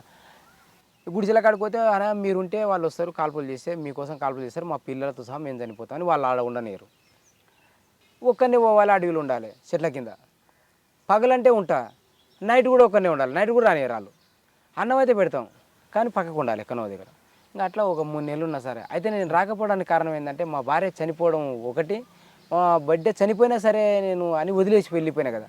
అరే వాళ్ళిద్దరిని ఆమె చనిపోయినా పర్లేదు అని అట్లా అనుకున్నా, ఈమె చనిపోయినాక కూడా నేను మళ్ళీ వచ్చి నేను లొంగిపోయి బతకడంలో అర్థం లేదు. ఆల్రెడీ ఒకసారి లొంగిపోయినా. అనేక ఒత్తిళ్ళు అంటే ఇప్పుడు అప్పుడు నాకు ఒత్తిళ్ళు అనిపించినాయి. ఇప్పుడు అలాంటివి నేను ఈజీగా దాటేసి నేను ఉండగలను. ఇక అవతలకు వెళ్ళిపోయి మళ్ళీ ఏదైనా ఇబ్బందులు ఎదుర్కొందని చెప్పేసి రాలేకపోతే వాళ్ళు క్యాంపెయిన్ బ్యాచ్లలో భాగంగా ఈ పోలీస్ డిపార్ట్మెంట్ బ్యాచ్లే అక్కడక్కడ ఎక్కడెక్కడ ఉన్నావో నాకు ఇన్ఫర్మేషన్ ఎవరు చెప్పకపోయేది. ఇక నేనేమైనా కొంచెం అన్నం ఆడుకొని తిని ఉన్న అడవిలో సింగిల్గా ఉన్నంత క్రమంలో ఒక దగ్గర స్నానానికి 5 గంటలకు దిగిన ఏట్లకు కూడా కాకుండా ఏరు నుంచి జర రివర్స్ ఒక దారవాగ అని ఉంటుంది, ఆ దారవాగలో ఇట్లా ఎదురుదంతాయి నీళ్ళు, అదొక కిలోమీటర్ ఉంటాయి నీళ్ళు 8 లోతుల. ఆ అందులోకి వచ్చి ఒక్కరిని స్నానం చేస్తాను. ఆ స్నానం చేస్తున్న క్రమం లోపల వాళ్ళు ఎప్పుడో చుట్టుముట్టారు నన్ను. నేను అందులో స్నానం స్నానం చేసి బయటికి వెళ్ళినా కట్టుకున్నా అంత సిద్ధమై వెళ్ళిపోదాం అనే మూమెంట్లోనే వాళ్ళందరూ ఎప్పుడు రౌండ్ చేసారో చూసుకోలేదు నేను వాస్తవికంగా. వాళ్ళే ఒక దరికున్నటువంటి రాయిని కుప్ప కూల్చారు. ఇట్లా ఇయ్యో సపడా అని ఇట్లా చూసేసరికి అయ్యి అచ్చంపేట సిఐ కనిపిస్తున్నాడు. ఎవరు? అచ్చంపేట సిఐ మధ్య సార్ అని ఉండే అప్పుడు. ఆయన కనిపిస్తున్నాడు. అంటే అబ్బాయి పోలీసులు ఇక్కడ తిరిగి చూసేసరికి మొత్తం దరివిద ఇప్పుడు ఎంత ఈ తుమ్మ చెట్టు దాదాపు చెప్పాలంటే ఒక 50 మీటర్ల పరిధిలో వెపన్స్ పెట్టుకొని నా మీద పెట్టుకొని నిలబడరు. ఇక అది వాళ్ళు కూర్చున్నారు అక్కడ పైన. అబ్బోగా సార్ ఇక నేను సరెండర్ అవుతున్నా అని ఆయన సీఏ ఏం తెలియదు, వీళ్ళు కానిస్టేబుల్ అని ఎవరు తెలియదు, ఎవరెవరు ఏం తెలియదు. సార్ సరెండర్ అవుతున్నా మీరు ఏమైనా చేయండి అని చెప్పేసి ఏట్లో నిలబడ సరిగా అంటే భగవంతుడు నీకేం కాదు పక్కకు నిలబడు, దూరం వచ్చి నిలబడు అన్నాడు. అంటే ఇంకా ఏదో బట్టలు సరిగా కట్టుకొని వచ్చి ఇంకా పక్కన నిలబడితే ఇక వాళ్ళు వచ్చి ఎత్తుకుంటారు సార్. ఇక నాకు వైబ్రేషన్ వచ్చి మామూలుగా వణుకుతలేను. అయితే అప్పుడున్న టెన్షన్ అదే. ఇక ఏం కాదు అని ఇప్పుడు సపరిస్తారు. నన్ను గుర్తుపట్టినా ఆ మధ్యలో ఎవరెవరో ఏదో ఒక రకంగా మాట్లాడుతారు. నేను ఎవరిని గుర్తుపడతాను సార్ అప్పటికి ఆ టెన్షన్లో. నేను గుర్తుపట్టలేదు అని అన్నా. ఇంకా తర్వాత నిలబడి మాట్లాడని చెప్పి ఏం కాదుకో భగవంతు, నా పేరు మధ్య సార్, నా పేరు అచ్చంపేట సిఐ అని ఆయన చెప్పిండు పరిచయం ఆ రకంగా. అంటే సరే సార్ ఇక ఏమో సార్ మీ ఇష్టం ఏమైనా చేయండి సార్ అని దండం పెడుతున్నాయి. ఇక నేనేం చెప్పాలో నాకు అర్థమవుతలేదు. ఇక ఏం కాదుకో నీకేం కాదుకో అని చెప్పి ఇక ఆయన ఎక్కడి నుంచో బోర్డు తీపిచ్చాడు అక్కడికి. ఇంకా నీళ్ళకానే కదా నేను ఉన్నది. ఇంకా ఆడికి డైరెక్ట్ బోట్ వచ్చింది. బోట్లు వేసుకొని ఇక కొల్లాపూర్ తీసుకొని వచ్చారు. 11 అయింది రాత్రి. 7 గంటలకు ఆడ నన్ను వాళ్ళు క్యాచ్ చేసుకున్నారు. అది చేసుకొని 7 గంటలకల్లా తీసుకొచ్చి నడియట్లో ఒక పెద్ద గుట్ట ఉంటుంది నడియట్ల. ఆడికి వచ్చినాక ఆపి పెద్ద గుట్టెక్కిరు. అప్పుడు చారుసింహ మేడం జిల్లా ఎస్పీగా ఉన్నది. అయితే ఎస్పీకి ఇన్ఫర్మేషన్ చెయ్యొచ్చు అని నా ఊహ అంతే. అయితే ఆమె చెప్పొచ్చు. వాళ్ళు అక్కడి నుంచి వచ్చి ఏమన్నారంటే ఇక బతికినావు పారా ఇక భగవంతుడు, నువ్వు బతుకు ఉందిరా నీకు, భూమి మీద నూకలు అన్ని ఇట్లా సప్ప ఈ వెనక వచ్చి ఊక సప్ప అది కొడుతురు, నా ఈపు కొడుతురు. అయితే అప్పుడు నాకు అర్థమైంది ఏంటంటే ఓహో ఎస్పీకి ఫోన్ చేసి మాట్లాడి పర్మిషన్ తీసుకొని నన్ను తీసుకుపోతున్నట్టుందని నా ఊహలకు వెళ్ళిపోయినాక అంతే. ఇక ఆ రకంగా నన్ను తీసుకొని కొల్లాపూర్కి వచ్చారు. కొల్లాపూర్ కాగానే కొల్లాపూర్ పోలీసులు కూడా ఉన్నారు ఆ రోజు. అచ్చంపేట పోలీసులు కొల్లాపూర్ పోలీసులే కమాండింగ్ అయ్యి నన్ను అరెస్ట్ చేసింది. వాళ్ళు వెళ్ళిపోయారు. ఇక కొల్లాపూర్ ఎస్ఐను అచ్చంపేట సిఐ ఇద్దరు కూడా తీసుకొని మహబూబ్నగర్ ఆఫీస్కు అదే రాత్రి తీసుకొని వెళ్ళిపోయి ఈ గెస్ట్ హౌస్లో తీసుకుపోయి అందులో గెస్ట్ హౌస్లో వదిలేసారు. వండుకో పడుకో ఏం కాదు, ఏం భయపడకు అది అని చెప్పేసి ఇంక వాళ్ళ ప్రయత్నం వాళ్ళు ఉన్నారు. ఇక ఉదయం ఇక సార్ మేడం ముంగల అటెండ్ చేసేస్తారు. ఇక వితిన్ ఒక్క రోజులో ఇదంతా అయిపోయింది. ఇక 100 మంది విలేకరుల ముద్దలా మాట్లాడించింది సార్ ఆ మేడం. అప్పుడు ఆయన ఓఎస్డీగా ఎవరున్నారంటే మహేశ్చంద్ర లడ్డా సార్ అన్నాడు సార్. కానీ ఆయనకు హిందీ మనిషి ఆయన, కానీ తెలుగు స్పష్టంగా మాట్లాడిన ఆయన. అరే నువ్వు ఎన్ని రోజులు తిరిగినావు, ఎక్కడెక్కడ తిరిగినావు అని ఆయన నోటుకుంటే ఆయన నాతో మాట్లాడించాడు. ఆయన అడుగుతున్న క్వశ్చన్స్లలో నేను అన్ని సమాధానాలు చెప్పిన. వీటిని ఏది ఘోరంత సందుకోకుండా అడిగిన సార్. అబ్బా ఇంత తెలుగు, అసలు హిందీ మనిషి ఇంత తెలుగు ఇంత స్పష్టంగా ఇంత క్లూ ఎంత అంటే అబ్బబ్బా డీప్గా లోపలికి వెళ్ళి ఎవరెవరిని ఏ టైంలో కలిసినట్టు స్థాయిలోకి వెళ్ళి మాట్లాడించి ఇంటర్వ్యూలో విలేకరుల ముంగల బహిరంగంగా మాట్లాడినప్పుడు ఇక నువ్వు ఎక్కడి నుంచి వచ్చినావు, ఎప్పుడు వచ్చినావు, ఎన్ని రోజులు తిరగబట్టి ఏడేడా కలిసినావు, ఇవన్నీ మాట్లాడిస్తే ఇంకా మాట్లాడినా అట్లా గుర్తుండిపోయింది ఆయన ఏంటంటే అంత డీప్గా మాట్లాడగలిగిండు అంత. అయితే నేను ఇంటికి వచ్చినాక కావచ్చు ఒకసారి శ్రీశైలం భక్తులో లేకపోతే ఎవరు హనుమాన్ల భక్తులు అడవిలో కాడబడి కింద మీద అయిపోయారు. అయిపోయినప్పుడు ఆ సార్ అయితే అప్పుడు నాకు ఆ సార్ గుర్తుండు కదా.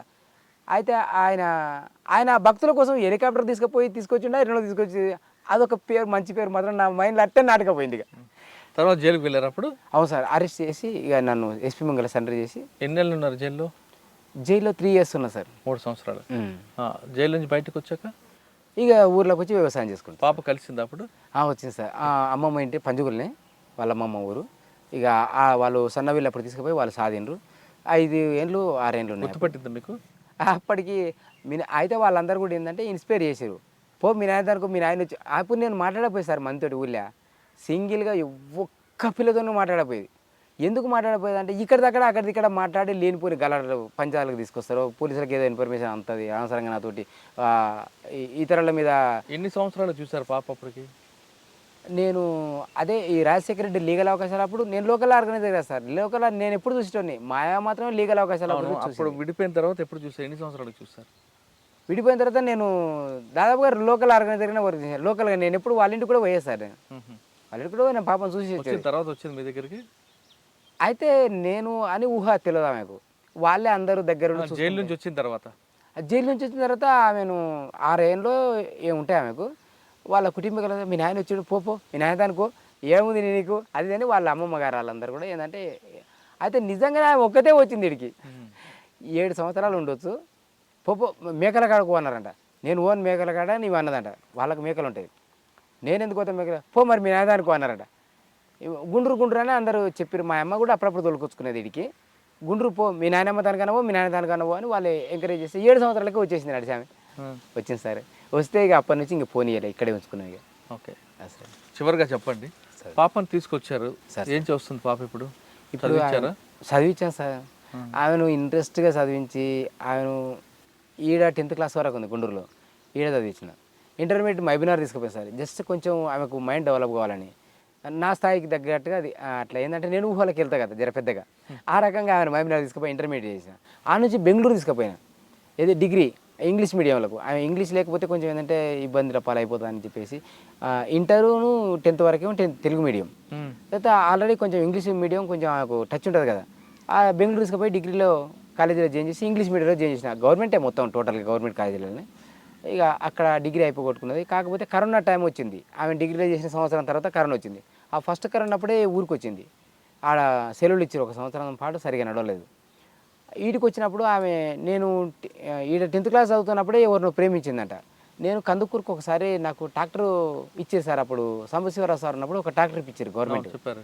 ఆ ట్రాక్టరు పని కోసం అని కందుకూరులో కరెంటు సబ్ స్టేషన్ నడుస్తుంటే ఆ పనిలో ఉన్నా సార్ ఒక సంవత్సరం అక్కడనే ఉన్నా తీసుకుపోయి ఆ పని చేసుకుంటా ఎంగేజ్ పెట్టి ట్రాక్టర్ని నడుపుకుంటా అక్కడనే ఉన్నా మా అమ్మను ఆ పాప ఉన్నారు ఇక్కడ ఎవరినో ప్రేమించిందట ప్రేమించారంటే ఇంకా అక్కడ బెంగళూరు ఇంటర్మీడియట్ వీళ్ళు క్యాంపెయిన్ చేసారు అక్కడికి ఇక్కడ వీళ్ళిద్దరు అది నాకు తెలియదు ఇన్ఫర్మేషన్ నేను బాగా ఎవరితో ఎక్కువ తక్కువ మాట్లాడిన విషయాలు బాగా తెలుసుకోను బెంగళూరు పోయిన తర్వాత ఇక దూరం అయిపోయారు ఇక ఫోన్ల ద్వారా నేను పెద్ద సెల్ ఫోన్ ఇప్పించిన బెంగళూరులో ఏంటిదంటే ఆ చదువుకు పెద్ద ఫోన్ అవసరం అంట అయితే ఆ పెద్ద ఫోన్ ఇస్తే పెద్ద ఫోన్ అభిలాన్ కూడా ఉంది వాళ్ళు ఫోన్లో మాట్లాడుకునేటోళ్ళు ఎప్పటికప్పుడు అయితే కరోనాకు వచ్చినప్పుడు నాకు అవకాశం దొరికింది ఇంటికా నుంచి అభిలాన్ అంట వెళ్ళిపోయింది నీకు చెప్పిందా చెప్పకుండా వెళ్ళిపోయింది అయితే ఫస్ట్ చెప్పకుండా వెళ్ళిపోతే నేను ఇక ఎలికల ఊరే ఆ ఊరు పక్క ఊరే అయితే నేను ఆ ప్లాన్ గురించి కొంచెం తెలిసింది మా పాప గురించి ఇట్లా బాగా ఎంట పడుతుండే ప్రేమిస్తున్నాను అని వద్దని కూడా ఒకసారి చెప్పిన మంచిదా ఈ ఊరు అమ్మమ్మ ఊరు ఈ ఊరే ఆ ప్లాన్ది వాళ్ళ అమ్మది ఊరే అయితే అట్లా వాళ్ళ అమ్మ కూడా చెప్పిన అక్క ఇట్లా సంగతి అమ్మాయిని చదువుకోవాలి కొంచెం జాబ్ సంపాదించాలని చూస్తున్నా ఆ జాబ్ సంపాదిస్తే మంచిగా బతుంది మేము అంత కష్టాల పాలిపోయి నష్టపోయాను అని చెప్తే ఏమో తమ్మి నాకు తెలియదు అని ఆమె అన్నది నా అక్కదమ్మడం కావాలి ఇక సరే అని చెప్పేసి వాళ్ళు మాత్రం మర్చిపోలేదు ఇక మర్చిపోకుండా వెళ్ళిపోయింది ఆయన వెళ్ళిపోతే ఇక పోలీస్ స్టేషన్లో నేనే కేసు పెట్టిన ఇట్లా అమ్మాయిని ఏజ్ ఉంది మీకు 18 సంవత్సరాలు దాటినాయి ఆ పిల్లానికి 21 సంవత్సరం దాటలేదు అంతే 21 సంవత్సరానికి ఒక నెలలో 2 నెలలు నెల రోజుల్లో తక్కువ అంతే ఇక గవర్నమెంట్ దగ్గర పోతే వాళ్ళ ఏజ్ ఉందబ్బా వాళ్ళది మెచ్యూరిటీ ఏజ్లో మేమేం చేయలేమని చెప్పేసి వాళ్ళు చిత్రిస్తే వాళ్ళు ఇక మేము పెళ్లి చేసుకుంటాం మాకు చదువు లేకున్నా సరే మాకు మా అమ్మ నాయన లేకున్నా సరే మేమైతే పెళ్లి చేసుకుంటాం చెప్పేసి ఆమె కొట్టుకుపోయింది పెళ్లి చేసిన సరిగా ఇక అదే కుల వ్యవహారం ప్రకారంగా ఇక సరే అని చెప్పేసి పెళ్లి చేసిన ఇక ఒక సంవత్సరం మా ఇంటికి రాలే వాళ్ళు ఇక సంవత్సరం తర్వాత వాళ్ళే పెళ్లి చేయాలి అని చెప్పేసి సంవత్సరం పెళ్లి కాకుండా వాళ్ళ ఇంటికి అనుకున్నారు పెళ్లి చేయాలని చెప్పేసి ఇంటికి వచ్చి వస్తే ఇంకా చేస్తాను నేను కూడా నాకు ఉన్న ఒక బిడ్డ అప్పటికి పిల్లలు ఆమెకైతే సరే అనుకున్నది ఇక పెళ్లి చేస్తానని చెప్పేసి ఇక పెళ్లి చేశారా సాంప్రదాయంగా పెళ్లి చేసి పంపించాను సార్ పెళ్ళగుంది అమ్మాయి ఇప్పుడు బిడ్డ సార్ ఆమెకు డిగ్రీ ఏం సార్ ఆమెకు బిడ్డ తర్వాత ఆమె డిగ్రీ కూడా పాస్ అయింది సార్ తర్వాత పెళ్ళి అయిన తర్వాత పోయి 2 సంవత్సరాలు నేనే చదివించిన మళ్ళీ తోలుకపోయి పెళ్లి చేసిన తర్వాత 2 సంవత్సరాలు అయిపోయిన తర్వాత డిగ్రీ అయిపోయింది డిగ్రీ కూడా పాస్ అయింది అయితే సర్టిఫికేట్ ఇప్పుడు ఆమె కన్నది సర్టిఫికేట్ తెచ్చుకోలేక అంతే ఓకే సార్ ఇప్పుడు ఎలా జరగదు మీకు జీవనం గడుస్తుంది పూర్ పబ్లిక్ ఎట్లా బతుకురో అట్లా బతున్నా కష్టం చేస్తా మంచిగా అంటే నేను కూలి పోవడానికి నాకు పని నైపుణ్యం లేదు సార్ ఈ వ్యవసాయ పని నైపుణ్యం లేదు అయితే ఎవరు నన్ను పిలవడానికి ఆ పని నైపుణ్యం లేదు ఎవరేం పని చెప్పినా చేస్తాను నేను వాస్తవికంగా అది వాళ్ళకు కూడా తెలిసి కానీ చెప్పలేకపోతున్నారు ఇంకా అది మంచితనమా లేకపోతే నాది ఒక పెద్దందారి పొగడనే ఊహలక తెలియదు నాకు కానీ నాకు అలాంటిది లేదు వాళ్ళు ఎవరు ఏం చెప్పినా వింటాను నేను చేస్తా కూడా ఊర్లో రాయి పని బీసిమెంట్ కట్టడానికి రాయి మోయనికే కూలి పోయినా నేను ఒకసారి కాదు 4-5 సార్లు పోయినా మేస్త్రీల దగ్గరికి అట్లా పిలిచి మరి ఎవరు చెప్తారో వాళ్ళకి తెలియదు ఏం చేసే పాటు నువ్వు నాకు అందరూ వరుసలు సార్ ఇట్లా పేర్లు పెట్టి ఎవరిని వెళ్ళను చాలామంది పేర్లు తెలియవు వాస్తవంగా వరుసలే తెలుసు ఎవరో గారు సార్ మామయ్య అంటాడు ఎవరో గారు సార్ బాబాయ్ అంటాడు ఎవరో గారు సార్ కాక అంటాడు ఏదేదో అంటారు వాళ్ళకి వాళ్ళే చూసుకొని అంటే ఇంకా సరే నేను అయా అని మాట్లాడతాను అందరినీ ఆరే తోరే అని కూడా అన్నాను ఇక ఆ రకంగా పబ్లిక్ నాకు ఒక్కరు పేరు తెలియదు సార్ ఇక మా ఊళ్ళోనే సగం మంది పేర్లు తెలియవు అదే నిన్ననో మొన్న మీ దగ్గర ఇంటి ఎవరు వచ్చి పేర్లు చెప్తారు నాకు అందరూ వరుసలతో పిలుస్తారు పేర్లు తెలియవు సార్ భావజాల ప్రభావంతో అడవివాడు పట్టిన తుమ్మల భగవంతన్న పాటిని కోల్పోయి పాప కోసం తిరిగి జనజీవన స్రవంతులు కలిశారు. వచ్చిన తర్వాత ఇక్కడ ఉన్న పరిస్థితులను అర్థం చేసుకొని ఇంకా సామాన్యుడుగానే ఉంటున్నాడు ఆయన. ఆయనలో అమాయకత్వం ఎంత కనిపిస్తుందంటే కూతురు వెళ్ళిపోయిన ఆమెని తీసుకొచ్చి పెళ్లి చేసి ఇక్కడున్న ప్రజలతో మమకమైపోయి ఇదే గుంటూరులో పూర్తిగా స్థిర నివాసం ఏర్పాటు చేసుకున్నాడు. సాధారణంగా మాజీలు అనగానే ఏదో సెటిల్మెంట్లు చేసుకుంటూ కార్లలో తిరుగుతూ బాగా డబ్బులున్న మంచి బిల్డింగ్లు ఉంటారనుకుంటాం. కానీ అవన్నీ అవాస్తవాలనే విషయాలు ఇప్పుడు మనం మహబూబ్నగర్ జిల్లాలో జరుగుతున్న మాజీ నక్సలైట్ కుటుంబాలు పరిశీలిస్తే చాలా క్లియర్గా అర్థమవుతాయి. ఒకప్పుడు భూ పోరాటాలు చేసి పేద ప్రజలకి భూములు పంచిన వాళ్ళు ఇప్పుడు భూములు లేక వాళ్ళ బతుకు తెరువుకి సాధారణ కూలీలుగా వెళ్తున్న సంఘటనలు మనకి మహబూబ్నగర్ జిల్లాలో చాలా కుటుంబాలు కనిపిస్తుంటాయి. ఇది తుమ్మల భగవంతో ఎక్స్క్లూజివ్ ఇంటర్వ్యూ. వచ్చే వారం మరొక ఇష్టం మళ్ళీ కలుద్దాం. అంతవరకు నమస్తే. థ్యాంక్ యూ అన్న. Thank you sir, thank you.